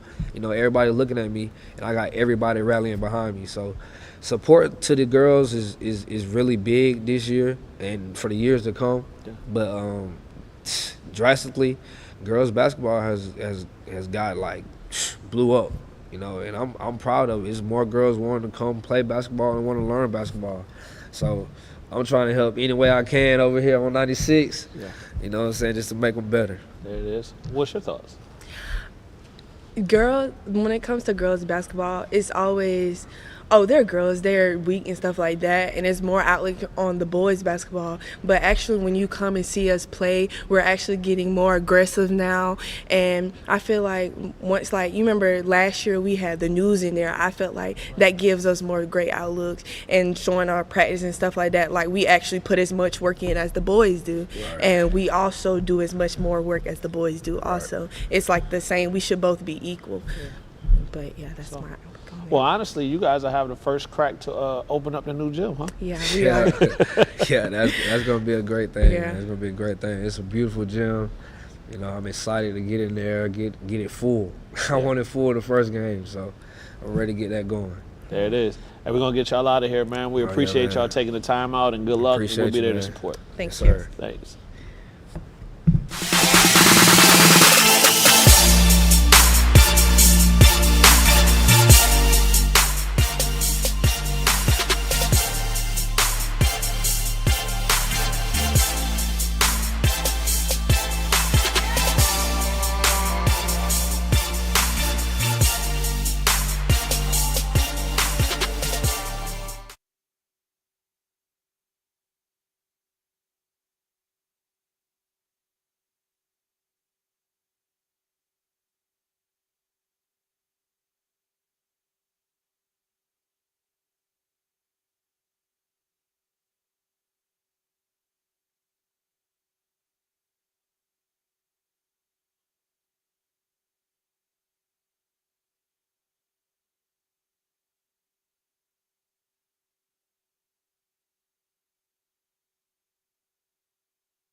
Hey, welcome back to the Houston County High School Media Day for basketball. We're joined by the Hoko Bears, Coach Bivens. Coach Bivens, who you got with you today? Malachi Jackson, I'm a junior. Cam Plummer, I'm a sophomore. All right. Appreciate you guys taking time out, man, and being a part of this. Coach, talk about the season. Looking forward to the season this year. Yeah, we got a good group coming in. A lot of returners. Still a young team. Like I said, right now we got 3 seniors. Got upcoming freshman Malik Gillespie, which made a lot of noise in the 8th grade. They said he's doing good things. Malachi, second team our region last year. He taking on that leadership role as the seasoned veteran, if you want to call it that, on the team right now. Cam's improved over the summer. Got a couple of, like say, Zach Hansen, who's made improvements from last season. So we got a good group coming in. Second year. Talk about how, if you're more comfortable kind of going in now, knowing, sitting in that head coaching role, as far as preparation and those things. It's one of those things that you're comfortable, but I mean, every day is something new. Every year is something new. This year definitely felt different than last year. I had I'll go throw Coach Garvin's name out there. I just told him, said, first 3 years, he told me that when I took the job. He told me that just a few minutes ago. Told me the first 3 years, it's going to be different. But after that, it'll get rolling. You'll get more comfortable with it as it goes. Malachi, being the guy that has the experience at this varsity level for the last 3 years, what's been your role, what's going to be your role as far as helping this team be successful?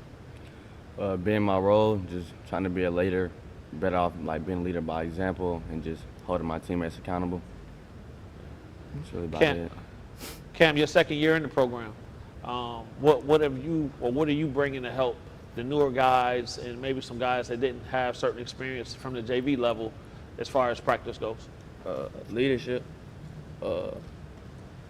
helping them not get flustered a lot, just be calm while playing. Guys, Coach, you got new teams in the region. Yep. Talk about that a little bit. Like I said, Thomas County Central comes up. TIFF, they come in the region and veterans, so say familiar with veterans. But they say even though they're in county schools, so adds to that intensity of that game. Thomas County Central, I got a little familiar when I was at Warner Robins. So we were in the same region with them, so a little familiar with them. TIFF, traditionally, they usually always have a pretty good team. So, with that said, we building off what we did last year, so we still should have a pretty good shot to compete for the region. Talk about establishing culture. So when you got over there last year, kind of getting in that, and again, getting in that head coaching seat, going into your second year, talk about how what you've done to establish culture. Just holding everybody accountable. In school, out of school, holding you accountable what you're supposed to do on the court. I feel like it's starting to rub off now. I'm not doing it as much as I had to do it the first year. Now I got Malachi, Cam, Devin Robinson is another one that's going to make improvements this year. Everybody's holding each other accountable. They're getting on to each other, and they're able to take that as well. So being able to critique and being able to be critiqued as well. Malachi, learning coach buddy, right? From last year to this year, what are some of the things that you're taking away from him to help build that culture? Trusting my teammates. It's a big thing, trusting my teammates and just holding us accountable, just getting everybody comfortable in the game and speed of varsity and just being more confident in each other and just talk on and off the court to just be all on the same page. Same question for you, Ken. Just being more comfortable and being vocal and just being more vocal and making everybody gel together. Talk about expectations, Coach. You stated it's still a young team, but there's buzz around the program, right? You talked about some incoming freshmen, Malik specifically, that's coming in. Kind of talk about expectations and manage your expectations. Like I said, I feel like we have a team that could compete for a region title. Last year, with everybody getting used to us, we still came one game from finishing the regular season as number one. So I feel like we have a chance to compete for the region. They said maybe some growing pains here and there because there's newcomers that are getting varsity experience, but I still do think we have a team that can compete for the region. Shot clock. So shot clock's going to be a thing this year. Is that going to affect you guys negatively, positive, work in your favor? What's your thoughts on that? We actually played our region games under shot clock last year, so it's not completely new. Like I said, we had it in practice last year, so we have implemented it. So I feel like we should be able to make a smooth transition to it. Yeah. What did you see during the summer that kind of you were excited about this upcoming season? How well we played team defense. Everybody bought in, like I said, talking, doing the little things, taking charges, rebounding. Just like I said, everybody being vocal on the court. That was a major thing at first. Like I said, a lot of people weren't talking, so them actually becoming more vocal over the summer. And like I said, it showed. Like I said, we went to Mercer camp, a couple of little play dates here and there, and like I said, we showed our potential, what we can be. Just got to build on it and make sure we don't go backwards. Yeah. Cam, what about this summer that stood out to you? The way we played in transition, the way we talked on defense, like how we just played overall as a team, it was very better from last year and stuff. Malachi? It was way better from last year. All was vocal together and played a lot of good team defense and paid more attention to the little things and played really good over the summer. Malachi, I'm gonna stay with you. What are some of your goals for this season? Just get my players ready. I know we have a young group. Got to get them ready for the physicality and the speed of varsity, and just being a better leader, and just holding everybody accountable, and just trying to get number one in the region. Yeah. Play better defense as an individual and as a team, and I say win region. Coach Buddy, what they both keep mentioning leadership and being leaders. What is it to you? What does that mean for your players to be leaders? That's taking ownership. This is at the end of the day, I can't go out there and play for you. So the fact that they're stepping up and wanting to be leaders, that's them taking ownership that this is my team. And if you lead and be a good leader, you said your teammates will follow you, your brothers will follow you. So that is something we do harp on. I'm glad, like I said, these two are taking the role as well as others. So that's how. Guys ready? Oh yeah. Absolutely. What's your message to your fan base? Come out and support. Like I said, you're going to get a good basketball team that's going to play team basketball. It'll be exciting. We want to play fast. We want to get up and down. And like I said, your support is needed, is wanted. Just come out and support. What's your message? Come out, support. It's going to be a good year. Just come out. It's going to be a good year. Just come out and support. Come out and support. All right. So we'll get you out of here on this. What is one thing that Coach Buddy does that you guys appreciate because you know it's helping you get better? And what is one thing that when he says it, you kind of like, oh, it's hard to keep it together? Positive criticism. You just keep it real. I mean, that's really all I can say. It ain't really nothing bad. It just depends on how you can take it. I mean, just being real. Just telling it how it is. Same thing with Malachi said. Criticism. You just got to take it and make you a better player. Yeah. Who's your favorite player on your squad? Everybody. Favorite player? Everybody. Yeah. We all got things we can work on. We all got things that other people can't do. So, I mean, everybody, we're a team. All right. So we're going to get y'all out of here, man. We appreciate the time. We definitely be watching. And good luck this season. I appreciate you. Appreciate it.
them on my side.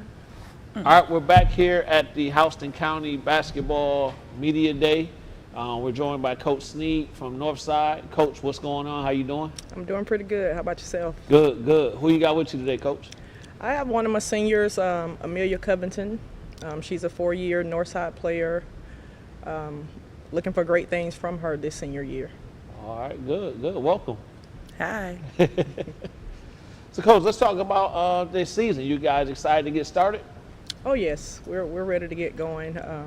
We haven't had a whole lot of time to practice, of course, but we're ready to go against different people and get going. Talk about the makeup of your team a little bit. Well, we have 2 seniors. We got 2 juniors, 2 seniors. One of the juniors, she's a new player. Right. She's never played before. Everybody else is 9th, 10th grade. Okay. We have a lot of youth on the team. Yeah. So being one of the 2 seniors that's on the squad, what do you feel your role is going to be as far as helping coach with the culture and a leadership standpoint? I feel like with helping Coach Sneed, I can just help when she needs, like, help where I can be out and start, like, communicating more with my teammates and showing Coach Sneed that I can actually be a leader. So, Coach, you're talking about you got a lot of young players that's coming in. What's going to be the biggest key for you to, like, establish or build that culture with the younger players? Just being consistent in our principles and what we want to try to do. We want to play defense. So culture, in my opinion, is, whatever you tolerate and allow. That creates your culture. So we just have to be consistent as a coaching staff of the things that we tolerate and allow, because that is what creates our culture. But we're going to be a defensive team. We're going to hang our hat on defense, and we're just going to try to get after people. What did you learn from last season that you can bring into this season that's going to help you guys? Just communication. Communication is very key when you're playing basketball or playing anything, to be honest. I feel like with us being a young team, it's more of communication more than anything, instead of trying to just yell all the time. Like, talking to them more is just key right now. Coach, what challenges do you see with this season? Just inexperience. We don't have a whole lot of experience, so that'll be challenging. Getting through those times of adversity. That'll be the most challenging. Keeping everybody's head in the right place when we go through those times, because we're going to have our ups and downs. So just kind of keeping everybody level, keeping everybody's head in the right headspace, that'll probably be the most challenging. But we're going to do what we need to do. So this is your second year at Northside. Yes. So what has that transition been like from that first year to your second year, being in that seat? Well, it's totally different. I don't have a lot from last year, but the ones who I do still have from last year, we have formed a better relationship. I think the summer camp, spending the night over at Troy State, has really helped us gel and bond together. These girls seem to really like each other, and that's a big plus for us. Whenever you have a group of girls that appear to care for one another, in my coaching experience, that's a very good thing.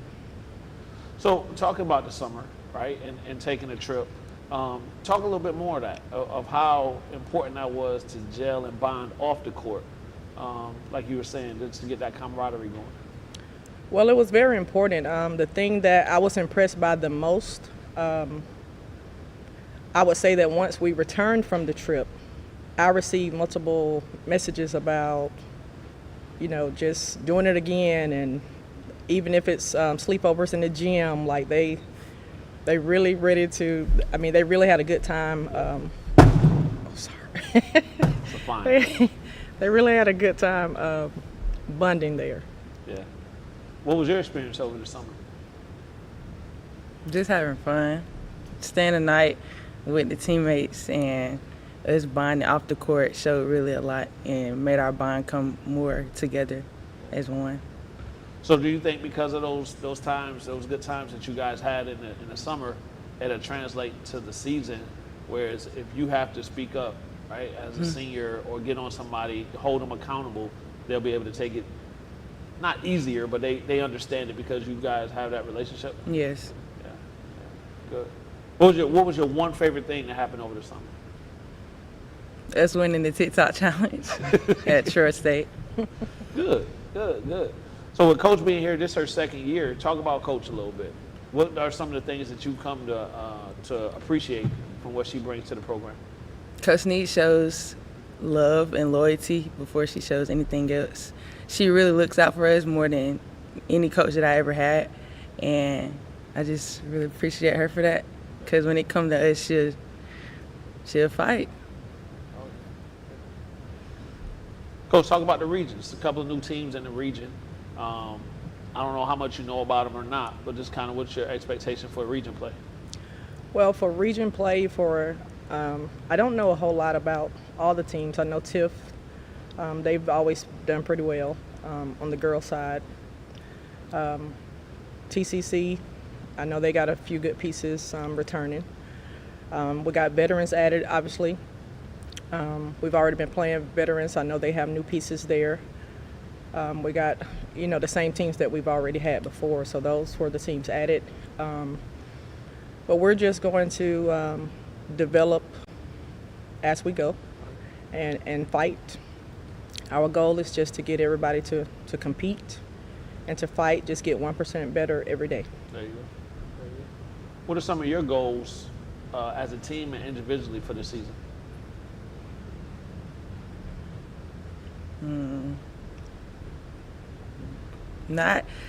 I would say winning, but like Coach Neat said, it's just about defense and showing how we can all work together on the team. Expectations. How do you guys, because you're all going to be young and have those growing pains, how are you going to help manage those expectations? I will manage the expectations by creating championship habits. I don't talk about winning and losing as a coach, but I really talk about those things that I know will lead to the winning.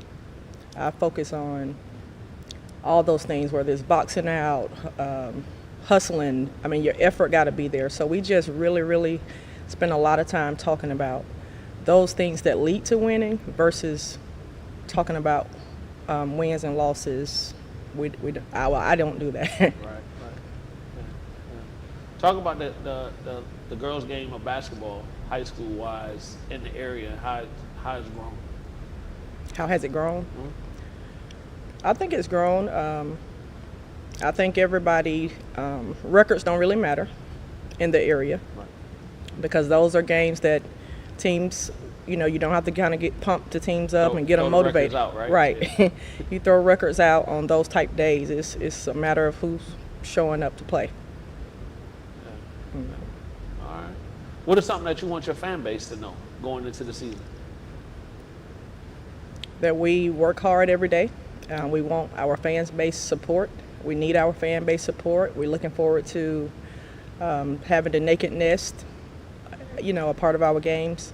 But we need our fans. We want our fans. We want our fans to know that we have every goal. And Coach Neat often talks about the fans paying their money to get in these games. So we want to give the fans, make it worthwhile their time and their money for paying to come in the game. What about you? I know you're not just quiet and real. Like, given what they paid for, they want to see us win, so we got to do it. All right. So I know I asked you what you wanted to tell your fan base, but is there anything else that you want to speak on as far as what we should know to expect from you guys this season? We're coming to play a lot of defense, so y'all be ready. There it is. All right, so we'll get you out of here on that note, and we appreciate your time, and good luck this season. Thank you. Yeah, really.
Hey, welcome back to the Houston County Basketball Media Day. We're here with Coach Thorpe from Northside High School. Coach, first of all, thank you for being over here and introduce the guys you got with you. I appreciate you having me.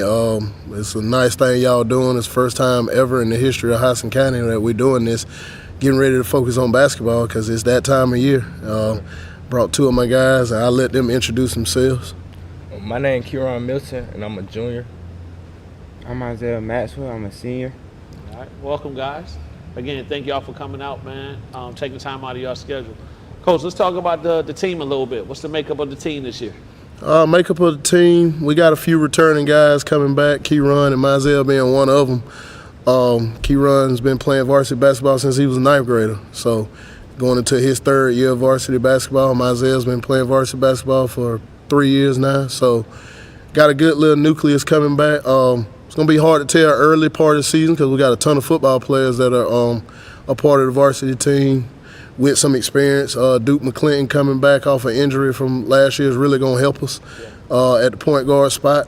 We did lose a couple guys this offseason due to some transfers that were some key contributors on the varsity team, but with the core nucleus of Kieran and Duke and Mizell and some other guys, Ricardo Jones and some of them guys, mixed in with some younger guys that we're going to have, I really think that the future is going to be pretty good, and I think this season's going to go a little bit better than it has been the last few years. There you go. Without giving away any trader secrets, right? What are you guys going to hang your success on? Tempo. We're going to play up-tempo style. We're going to get after it in the full court. We're going to get after it in the half court. And my philosophy, I want to get the ball moving up and down the court as much as possible. A lot of high school kids can't handle pressure. So we're going to try to apply some pressure, whether that's in the half court or the full court, and try to make it a transition up and down game as opposed to a half court game. Now, we can play in the half court. I think we got some guys that can do some things in the half court, but ultimately, we want to play up and down in the full court. There you go. Talk about culture, Coach. What do you guys do over there at Northside to build your culture? We're building. Trust is a big issue to me. These guys know, a bunch of them play for me on the JV level as well. When you earn my trust, you got it. Right. We're building teamwork, togetherness. Our motto this year, we kind of got two of them morphed together. PFPPPT, play fast, take personal pride in what you're doing, and play together. And then ultimately our big motto is together. We want to be together. We want to be as tight a knit group as we can be. We're building teamwork. When your teammate's on the floor, help your teammate off the ground. Yeah. Whether it's all 5 of y'all or the closest one to them, go over there and pick them up off the floor. Yeah. Cheering each other on the bench. You'll see when we sub out, how many other guys are sitting on the bench, coaches and all, we stand up and we dap each other up when we come out off the bench, being engaged in the game. So we're trying to build that culture back to where it was. And my big thing is just being together and being brothers. Because at the end of the day, we're supposed to be a family, we're supposed to be brothers, and we're supposed to be teammates. So you're supposed to die and win and lose or whatever with your brothers and your teammates. So we got to be up being a good brotherhood and a good teammate. Speak on that, what Coach just said. How have you kind of implemented that as a leader on this team? Just trying to be, well, me, I'm not really a vocal guy, kind of lead by example. So this year, me being a junior, I'm going to try to lead more, being vocal and just really being a big leader on the team and just making sure I am helping my teammates up off the floor and I am picking them up when they're down and stuff like that. They miss a three, I'm dapping them up saying, all right, you got the next one. You can make the next shot. You straight. Yeah. What about yourself? Really just getting my teammates confidence. When we out there on our court, it's just us. So I'm really trying to build their confidence up. If they miss a shot, it's okay, get back on defense. If we got good defense, our offense gonna come. Good. Coach, what have you seen so far from the time you guys have been able to get together that has kind of not surprised you, but something that you know that y'all can hang your hat on to be an intricate part of this season? Well, building to what we're doing, what we just got through talking about, the guys are bought in from day one. Now, Keyron's still out on the football field, so he hadn't gotten there yet. But Mizell's becoming one of the leaders on the court. He's motivating guys. He's helped coaching guys up. And what I saw, I speak to Thursday's practice. We're out there scrimmaging at Thursday's practice, and I got 5 guys, the next group of guys. So we're scrimmaging all together. We have the varsity guys, JV, 9th grade. We're all in the gym all at one time. Right. The varsity guys just finished playing. Now the 9th grader, JV, are out there playing. And I got 5 guys over there running through plays on the sideline. Like the next group that was going in, people that didn't know what was going on, they're over there practicing and running plays on the sideline. So building that team bond that we're starting to build is the biggest thing I've seen. And the guys have just been working hard. I mean, they've came in the gym every day on time. They work hard. I run the fool out of them. They don't complain. We run around. We go up and down the court. Now, I got to ring them in a little bit, but they're kids. Right. But they work. Yeah. They work. And that's what's going to take off. Hard work. You might not be the most skilled player. You might not be the most talented. We might not be the best team. But if we outwork them that day, good things will happen. So that's what we're working on right now. Coach, what have you learned from last season that you can bring over into this season? Every kid is different. Every team is different. Some guys I can coach hard, he don't care. Right. Mizell, on the other hand, sometimes if I have to yell at him, he might go away a little bit. So I'm trying to learn the kids first and foremost and what they can do. Some coaches try to go in there and say, this is what we're going to do, instead of this is what our team can do. So I'm trying to learn what we can do. Can we get up and down the court? Can we play in a half court? Do we have to play in a full court? So those are the type things right now that I'm learning, looking at them, that we have to see what we can do, and then I feed off of what they can do. Yeah. Talk about Coach's energy. How does that feed into you guys? Man, it's nothing like Coach Reggie's energy. Like, he gonna get you excited every single game. Like, it's like his speeches, like, it's nothing like him. Like, he gonna get you ready to play. Ready to run through that brick and wall. And then, like, say we playing bad or something, man, we know he call that timeout, get us in the little huddle, yell at us a little bit. We back out there just having fun. That's just how he is. He real energetic, and I love that about him. You just got to love it, because you already know if we up, we already know if it's happening next. You word can't explain how much he bring energy to it. Especially when we just doing good and we all playing as a team together. You gotta love it. Let me ask y'all this: when we're gonna put Coach Reggie on the spot, do he got any theme music?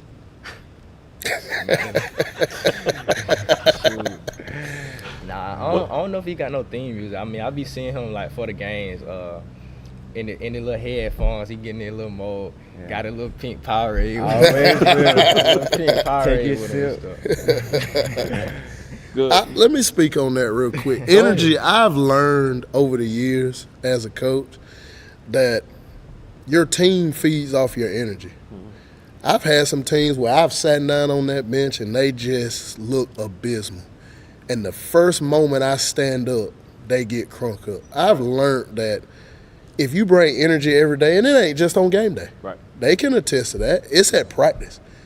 Your energy and your effort and all that starts at practice. If I come into practice with no energy, they're not going to have any energy.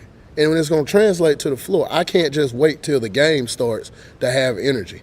I have to set that tone at practice. And that's where I try to do that. And them guys know, like he said, if I need one and we got to get one, I'll pull them over there in that tunnel before and had to say a few words, and then we come back out and go back to playing like we're supposed to. But I just feel like if my energy is great, their energy is going to be great. Oh, yeah. No, definitely. New teams in the region. Talk about that a little bit.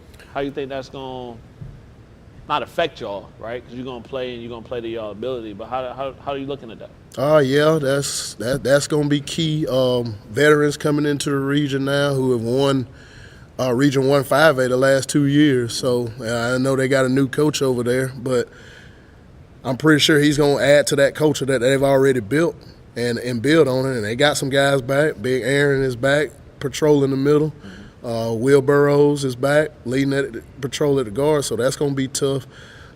Thomas County Central, their recent basketball history has not been real good. They've not been the best basketball team there is. So, and Tift is from what I've heard, not the Tiff County from the past of the Eric Holland days where they come in 6'9", dunking and running and beating everybody. So those three being in the region is going to be new to us that we got to get adjusted to. But you still got the Hocos. You still got the Lee counties who's been dominating the region for the last few years. So still got some familiarity with them, but the new guys are going to bring some energy, and we're going to have to be on our A game all in when the region season comes, because unlike the 14 region where you know you're in the playoffs, you got to go earn it now. Yeah. You got to go earn it now. And they're in the region tournament, you got to go earn it and make your way in. So we're going to give it our best shot. So I know last year you guys played your region games with a shot clock, but for all your games to be played with a shot clock, how's that going to help, hurt, or did that region time kind of get you guys prepared for that? I think the region time helped us, but for how we want to play, I don't think the shot clock is a big factor for us. You look at all our games last year, we probably got into 2 shot clock situations where the shot clock ran down on us and we didn't get a shot off. So I think the speed of how we want to play won't affect us with the shot clock. Now, if we have to get in a half-court game, it will. And I think the shot clock is going to help out in defensive segments where you've worked your tail off for 30 seconds, you knock the ball out of bounds or whatever, and now they can't hold the ball. They still got 5 seconds left to play. Right. So, or end of game situation, you can't get stalled out. People can't just run motion offense around the court and stall out the rest of the game. So I think that's where the shot clock is going to actually help you. You're down, but it's not going to kill you. Right. You got a chance to work your way back. So, but I don't think it'll affect us. All right. Team and personal goals for this season. Team goals, I want to win region and hopefully make a deep run in the playoffs. And personal goals, I really don't have that many personal goals. I mean, last year I was first team all region and just trying to keep that level of play and just play my game and just whatever come, it come. What about you? Region go undefeated and win state and win region. My goals is just keep playing as a team and motivate my teammates. What are some of the things you want your fan base to know about this season? And that's for all three. I think there's going to be excitement. I think that we're building a culture that's going to change from the last 2 years or so. That Northside is more than a football school. We're gonna play basketball. I think we're going to have an exciting brand of basketball that's going to be an energetic brand of basketball where we play together. Everybody's going to eat. There's not going to be that one guy that just comes in and drops 30 a game. I think it's going to be spread out amongst a bunch of people. And we're going to just change this culture. We got some things we're working on behind the scenes that we're trying to do to bring excitement to the gym, bring energy to the gym, and bring the fans into the gym. So I think it's going to be an exciting season. I think that people need to come out and watch these guys play. And I think they'll be pleased with the product that we're going to put out on the court. I just want the crowd all into it. Like, we making shots, we pressed up, we got the other team on the ropes, and I just want the crowd all into it, just yelling, screaming, anything they can do. I just want everybody to be right there with us every step of the way. Crowd, fans, teammates, coaches, all of it. There you go. Well, I'm looking forward to seeing you guys play this year, man, and best of luck moving forward. Thank you. And we appreciate y'all.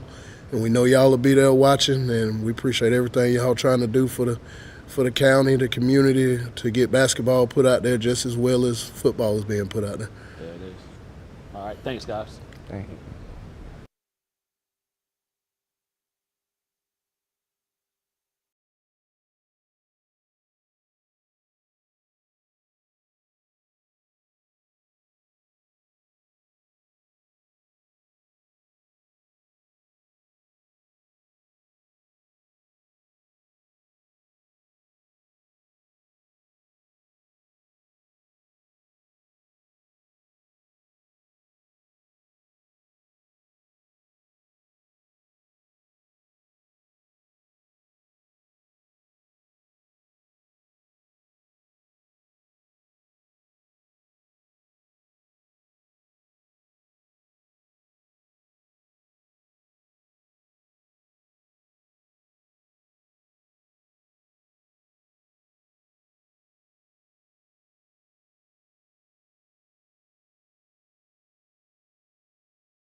she has a great bond with everybody on the team, and she's very supportive, not just on the court, but like in actual life. And she does push us very hard to be the best we could be. All right, good. Coach, that's good praise coming from your players. Why is it important for you to have those different attributes as a coach? Growing up, I can count on one hand that my mom wasn't in the stands, and I know how much that means to athletes. And when I went off to college, I wanted to go to a college where I could see a faculty in the stands. So building relationship off the court, I feel like they'll go harder for you on the court. I had great coaches in my life that were there for me on and off the court, and I went a little harder for them just for that. So. All right. So let's get into this season. Talk about your roster that you got coming in this season. I have 6 returning seniors. I have 1 senior transfer, so that gives me 7 total. I have 2 juniors that were starters that'll be back. I have 1 sophomore. I have 10 total returning from the varsity. We graduated 2.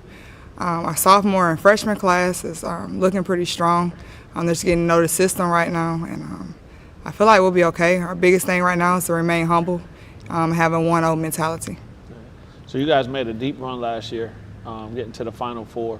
What are some of the things you can take away from that run that you can bring into this season?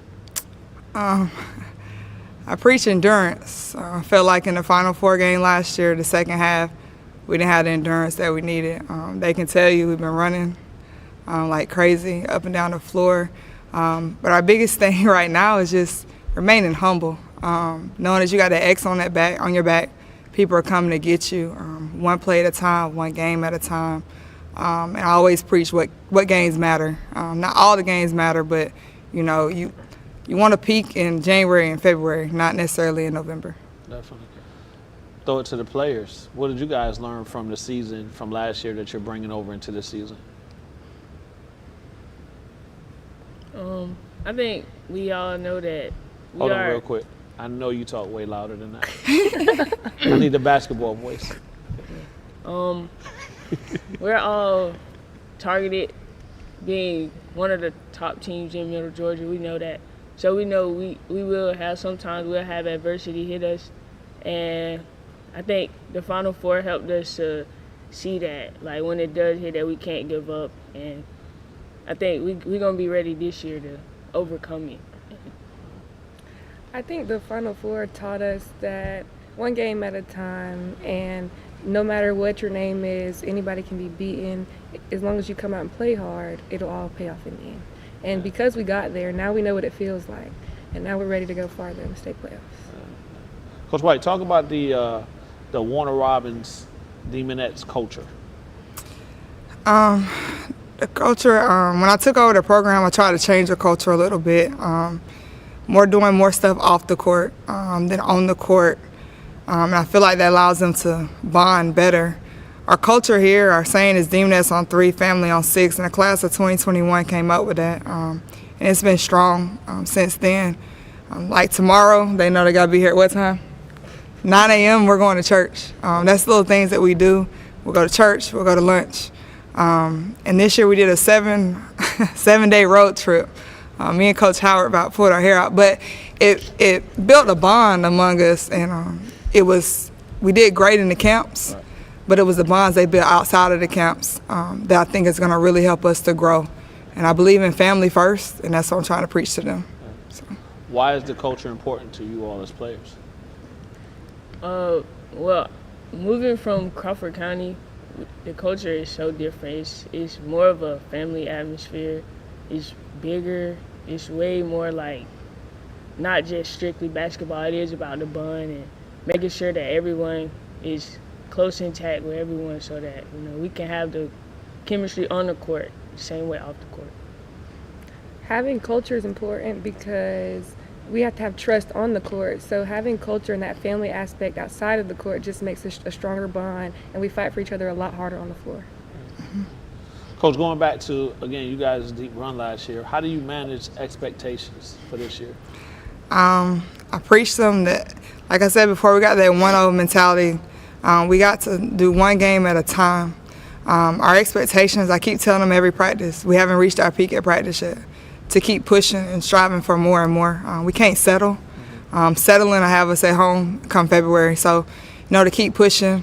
They'll tell you all the time I preach the positive, but I also give them a lot of criticism so they can see they can grow. When a coach stops talking to you, that's when you need to worry. So. What's one player on the squad now who may not have gotten the experience last year, right? But you see peaking that you think is going to really help you guys get over the hump this year? Zaya Dantes. She didn't get a lot of playing time last year. She was a post player. She played behind Kennedy and Zamaya Carson and Jada Morgan as well because she played down low. But she really peaked this year at camp. She's about the same size as Kennedy but can jump out the gym and can shoot the ball as well. She's going to be one that people are going to sleep on, but I think she'll come through with some big buckets for us as well. Talk about your schedule a little bit, and as far as the you guys' region being shooken up, so some new teams being in there that you're going to have to face during region play. We got a new region this year. We got 7 teams in the region. The travel is a lot closer. I'm excited about that, but it's a lot more games. So it kind of hurt our region schedule. We had to cut some games short. We started region play a lot earlier than we did in the past. In the past, we started in January. Now we got to play a region game on November the 29th, I believe, versus Locust Grove. The region's a lot stronger. I believe they got some tough teams in the region.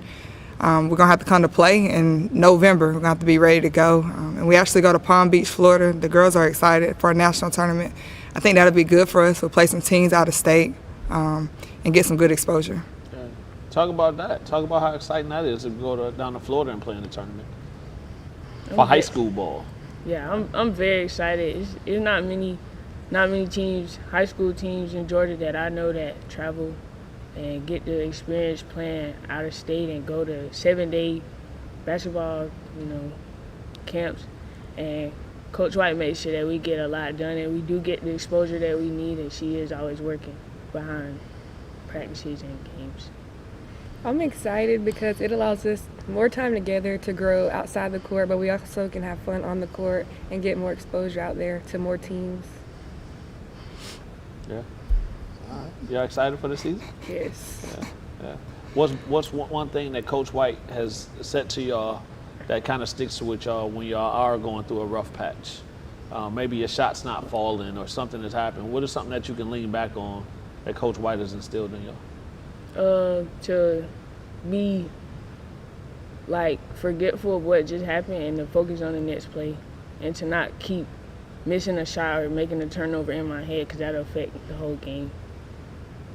It'll come. The game will come to you. As long as you keep playing hard, things will turn around one quarter at a time. What's some of your goals for this season, as for team-wise and individually? Team goals, we definitely want to go 3-peat in the region championship again, and of course we want to make it a state and get a ring. Okay. Team goal, I want to continue to be undefeated in our region, and I want to win another region championship and make another deep run in state playoffs and hopefully win it all. Yeah, it is. Coach, shot clock is going to be implemented this year for all games. How is that going to affect y'all at all? I went back and studied some film, and I realized we were shooting the ball in less than 35 seconds, last season. Defensively, I think it's going to help us. You only got to play for 35 seconds, box out, rebound, you go up, down the floor. Offensively, we have to move at a certain pace. We've been working on patience. The past few practices, I've had the shot clock on, and they realized that 35 seconds is a lot of time. It's going to make the game a little different, a little bit more challenging. When I left high school and went to play college, that was a new challenge. They get to experience it early. Honestly, I think the girls will be more prepared when they go to the next level as well. Talk about how the women's game has grown in the area. It has grown tremendously. Well, let me say about this. With you being the longest tenured women's head coach in the county, how is it? It's grown well. We've got more and more exposure, so I appreciate y'all for that as well. You see girls, they're grinding every day. A lot of these girls play summer ball together, and then they split up and they go to their own high schools, and I think that has made Middle Georgia better as a whole. They're working in the gyms. They're going late at night, getting shots up. The girls' basketball has made a big turnaround. It's back to what it used to be, and I appreciate that. Yeah. All right. Before we get y'all out of here, though, and this is for all three of y'all, what did you want your fans to know about this season? And what can they expect? You want me to go first? A hard-working team, a team that's going to fight for 32 minutes, and we got to go extra 4 minutes. We'll go 36 minutes. Team is not going to give up, have heart, and play into the end. So come out, watch us, support us. We love support. We love people to have our back. So. We're excited for the season and to see how our support has grown. Last season, we seen every game we had more and more people as we continued to win and keep going on our win streak that we went on last season. So we're excited. There you go. We're excited to compete, and we're ready, and it's one game at a time. We love the support in the stands. All right. The last question. What's the team shoe this year? Kyrie Infinity. Kyrie Infinity. All right. They're a little different colors than ours. I let them pick. They like them, so what they like, I love. So there you go. All right, Coach. Players, we appreciate the time and good luck this season. We'll be out to check y'all out. All right. Thank you. All right.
Hey, welcome back to the Houston County Basketball Media Day. We're here with the last team of the day, the Warner Robins Demons. First, Coach Garman, I want to thank you for letting us come in and host this here. I think it's been a good success. And you guys have always been supportive of everything we've done, so thank you and the administration at Warner Robins High School. No problem, man. Thank y'all for having it here, and it's also a blessing as well, so I thank y'all guys. Yes, sir. Yes, sir. So, Coach, who you got with you today? Cameron Perkins, 2024 guard. Jay Johnson, 2024 guard. All right. And for people that don't know, 2024 is? Junior. There it is. Doing the math on them numbers. The AAU circuit, right. Yeah. Hey, so Coach, talk about your team this year. What you looking like? Extremely athletic. I like what we're doing. The IQ of this team is very, very high. They compete at a high level. They hold each other accountable as well. So I like the direction that we're going in. We're still working on the smaller things right now to make the team a whole lot better. But I just like what we have right now as far as team chemistry. Again, they hold each other accountable. So that takes, that lets me be able to do other things coaching-wise when I don't have to hold that part of it over there. So it's a good mix of kids that we have. Some younger guys, got a bunch of 10th graders on the team this year, but they're not your average 10th graders. So right. We'll see how they go underneath this pressure that they're going to be under. There you go. Coach, I want to talk about culture and Warner Robins culture. You guys have consistently been able to put out a good product and sustain success. Where's that come from? Just wanting to be one of the best. In order to be one of the best, you got to be consistent with what you're doing. I don't want to be one of those one-hitter quitters type programs where you're good for 1 year and then you never hear from you again for another 6, 7, 8 years. So we want to be consistent about always playing the game the right way, coaching the game the right way, and holding these guys accountable. I'm going to always say that. Just be held accountable and just know that this is their team. Right. How good do you want to be? How bad do you really want it? Us coaches, we really want it bad, but we're not going to go up and down. I know I'm not going to go up and down the floor, not a single rep up and down the floor, because that time has passed me. So it's up to these guys to get that part of the game down. And I think it starts at a younger age, too. Okay. When they get in the program as 9th graders, they see how the juniors and seniors take pride in being a Warner Robins High School basketball player. So it carries over, and they take advantage of that because they know this is a program that you're in. Very rare will we have a freshman that comes up and plays varsity, so they have to go through those steps, play your 9th grade games if you're good enough to play those, and then you move up to the JV. But it's a process here, and the ones that enjoy that process and take heed to it, they're very successful. The ones that think that they're supposed to get something else out of it, they normally don't make it long in the program, and they move on to other schools, which is no problem at all. Yeah. Perk, talk about coming in and being part of that culture. Right, so coming in playing varsity as a freshman, talk about what that culture did for you to help you. It helped me a lot. Not a lot of people play as a freshman here, so me coming in and doing, I get to see like how it was from a lot of older people like Greg Jones and Rashawn Tomlin and stuff. They taught me a lot. So as time continued, last year I learned a lot from seniors last year. Even being a sophomore, I learned a lot from the seniors last year. So this year, me being an upperclassman, I could teach the 10th graders, which is a great group, get to teach them a lot of stuff. So, we build on that, like the chemistry and stuff. Like, I'm a veteran now, so, I teach them a lot. So as time goes on, our chemistry gets tighter. That'll make us a lot better team. Yeah. Jay, talk about that. I know last year you got your feet wet with varsity, right? And this year, I would imagine you're going to have a bigger role in that. Talk about how that culture has helped you. Playing behind, Rashawn, Peanut, all them. They taught a few things. And then playing with Cam, he played up. So, he kind of was in my ear a little bit, teaching me, telling me what to do, how to stay on track and all that. Yeah. How does Coach Garman and the rest of the coaching staff empower you guys to be good players? They hold everybody accountable. It's not one person that don't. Like, they don't hold me. They hold us to higher standards because we're, the leaders on the team. But they don't treat nobody else different. Everybody gets, yelled at. Everybody gets encouraged, so it's like you feel welcome, but you got to work every single day. And once you listen to them, it makes our team a whole better team. Everybody know their roles. We'll be a great team under them. Jay? Yeah, everybody get their fair share of that. You know, like he get treated different. Everybody get treated the same. Everybody get yelled at, all that. Speaking of yelling at somebody, I want to bring up a name, Coach Tat. I know he isn't on the screen, but just talk about Coach Tat a little bit. A lot of people misunderstand Tat. They think he just always just, yelling at you and just cussing at you. But Tat, he really he motivates you more than anything.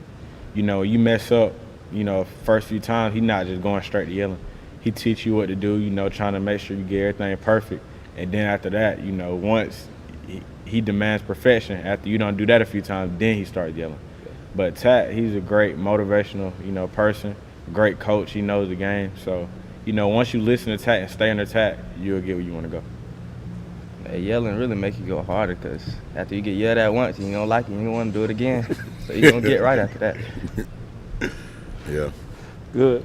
Coach, talk about the upcoming season as far as schedule-wise and new region. Yeah, new region, man. I always tell these guys that we're in this new region now, and I don't want to finish fifth. I don't want to finish fifth. Fifth means that you're not going to be in the state playoffs, and that's always our goal, to win the region first and then make it to the state playoffs and make some noise while we're in the state playoffs. So we're working hard to not get that fifth spot. Right. We understand, too, we're very aware that we're in a very, very good basketball region right now, and probably one of the toughest in the state of Georgia in any classification. So if we can finish 1 through 4, we prefer to be 1, but we're going to be realistic that we know you got to work now. We got to defend the state champion in our region too as well. So we definitely got to work. We come out of this region, like I say, 1 through 4. I think our chances are good, whether we're at home or on the road. I think we're going to be just fine. But it's just putting everything together and understanding that each game is very, very important. There aren't any more, so to say, cupcake games where I can come in and, up by 30 going into the third quarter and just play, backup guys the whole time. So I don't think we have any of those games on the schedule this year. So I like it. I like it, man. It's a big challenge for us. Let's see how good we actually are, especially as coaches. Yeah. That's what's going to really push me and my coaches to get to the next level, to see exactly how good we can actually be. Oh, yeah. So we're talking about that new region and the challenges, right? So with that, how do you manage expectations? Let's say the season doesn't start off or the way that you want it to. Mm-hmm. What's kind of your go-to to manage those expectations to get the team going back right? Stay even keel, man. Stay even keel. Don't get too high on your highs and too low on your lows. Just stay right in the middle and understand that, yes, we won today. Now we got to go win tomorrow too. So enjoy this process. It's a long, tough, strenuous process. Yeah. Like I say, you can be happy about a big win and then you can lose the next day. Oh, yeah. So you don't want to be too involved or too happy about things at that moment. Right. But enjoy them. But at 12 o'clock midnight, it's a new day. Let's go ahead and lock in on the next thing. So just being consistent and understanding what we got going on right in front of us. Yeah. What does it mean to you guys to be leaders? A lot. If you've been around our program for however long, this is a big program in Georgia and Middle Georgia. So being one of the leaders of the top programs in Middle Georgia and the state of Georgia is big. You want to stay, at that region championship, state championship type level every year. Like, you don't want to slack off from other teams. You want to stay, even, stay good every year, stay great every year. And, being a leader on that team, on this team this year, it helps too, because we want to get farther than we did last year. Jay? Yeah, losing region last year, we didn't feel too good than the year before that. So we're trying to come harder. They say it's a big program, so we have some good players coming through, teaching us, leading us the way. So now it's our turn. Yeah. Coach, give me a name of somebody to keep an eye on that's kind of flying under the radar that you think is going to be impactful this season. Pete Brady. Pete. This is his second year with us. Last year, you saw him play. Plays extremely hard, but last year sometimes he didn't remember if he was on offense or defense. But he's gonna play hard on either end. He's gonna play extremely hard. I like Pete. But this year, yeah, we love Pete, man. He's a fan favorite too, because it was one game where it was the fans that was right behind us. Coach, we want Pete. So we finally put him in the game, and the crowd went crazy. So he's one of the guys that's going to basically help us a lot this year. Yeah. Gabriel Jacobs is another guy, one of our starters from last year. He'll be a sophomore coming into this year, going to contribute a little bit more on the offensive end for us. Got Trey Bradley, another upcoming sophomore that's gonna be real good too as well. So we got some guys. Drew May is gonna come into his own this year because these guys are leading him and getting him to understand how important he is to the success of the program. Right. So we got guys that's definitely gonna contribute a whole lot more to what we have going on. But our main guys have to be our main guys. Yeah. You know what I'm saying? So those backup guys are extremely important to what we got going too. I like this team. I don't want to get too many names out. You know, I don't want to get too many names out. Yeah, I see you writing them down over there. No, I'm just excited for the season to start, man. During the summer, what are some of the things that you've seen during the summer that gave you this excitement that was going to lead into the season? Their intensity on the defensive end, them wanting to having a team that has my defensive mindset. Of course, we're playing basketball. We're not going to hold anybody to zero over all 4 quarters, but taking pride in not letting my man score. Yeah.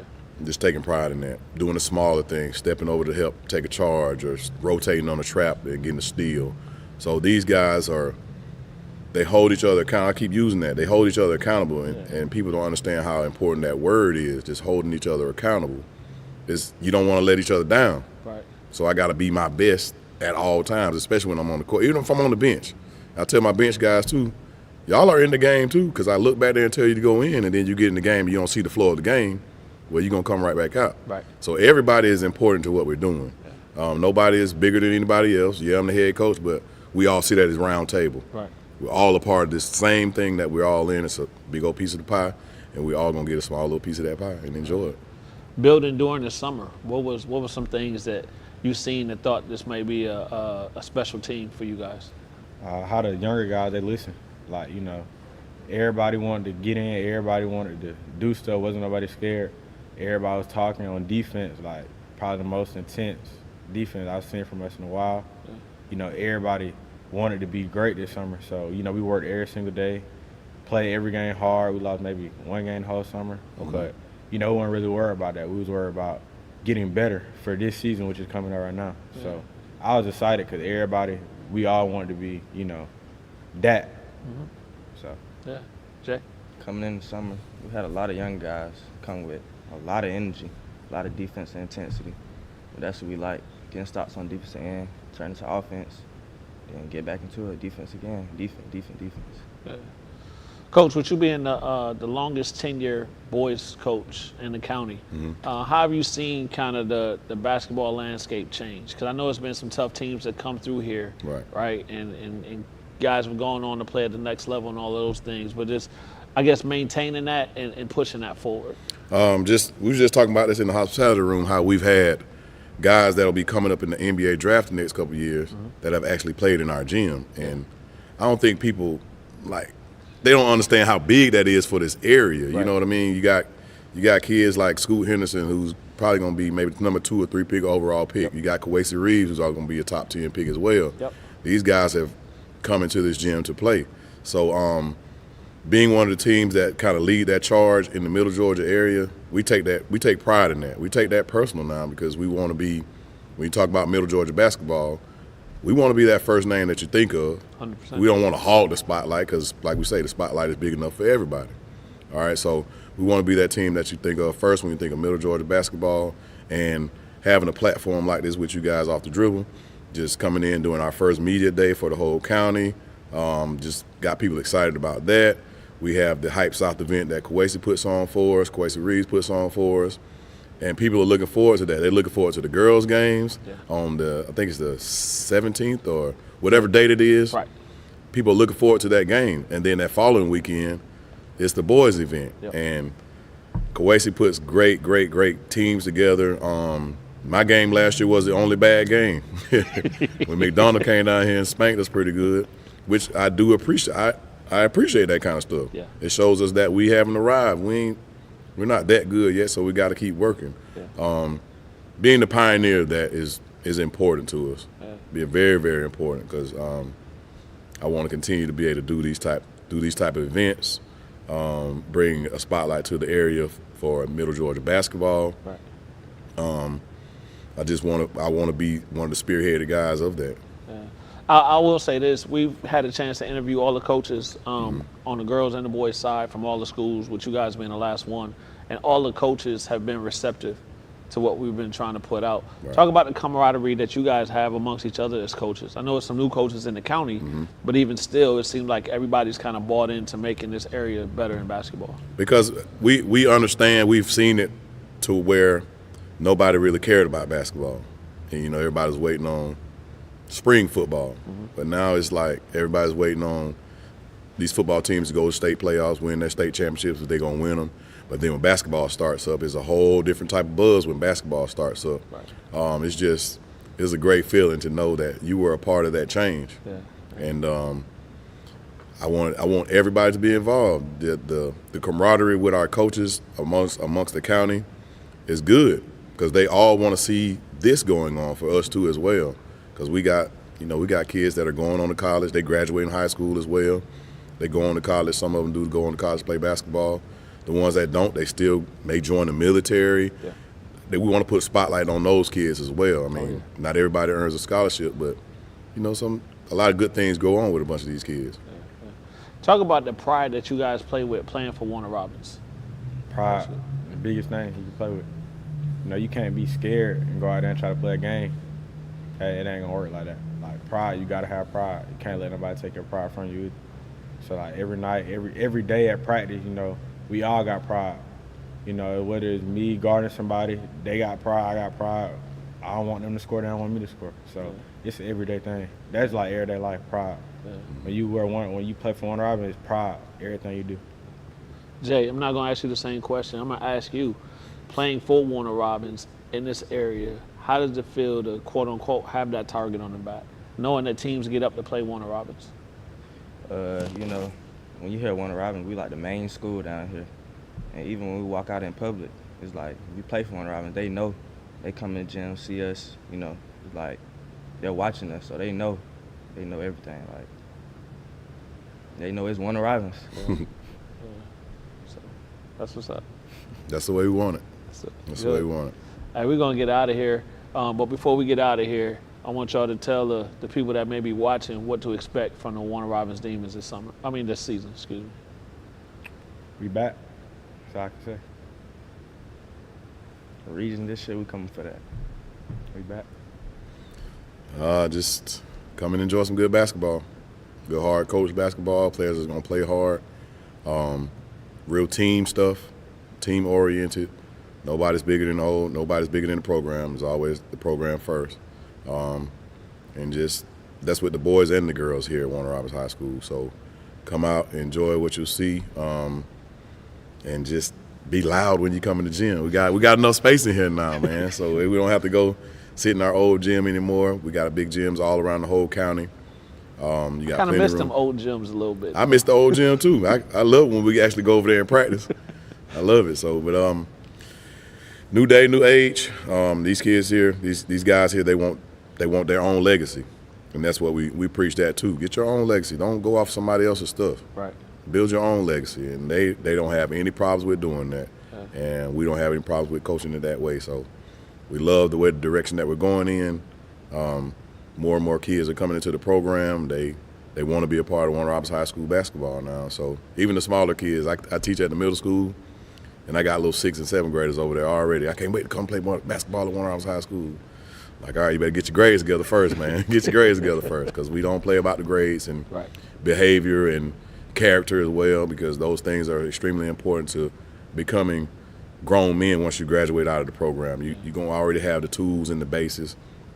I'm not saying you're not getting it from home, but you're going to get some more when you play basketball for us. It's not just dribble the basketball, go shoot, dunk, or whatever it is. Once we get done, we talk about life things, and we let them know that your character is going to be what people are going to see first when you walk in the room. Your name is already in rooms that you haven't been in yet. Right. So you don't want to walk into that room and they be like, oh man, here come Cam Perkins. We don't want that. That's Cam Perkins. Oh, that's Jay Johnson. That's what we like to see. That's what we like to hear. So being great every single day. Be great. Be great. Coach, again, we appreciate you opening up to y'all, home to us, Mm-hmm. to allow us to do this, man. And, much success You know, I'll be at the games, Yes, sir. especially the Holco Warner Robins game. I'll be I there. wonder why.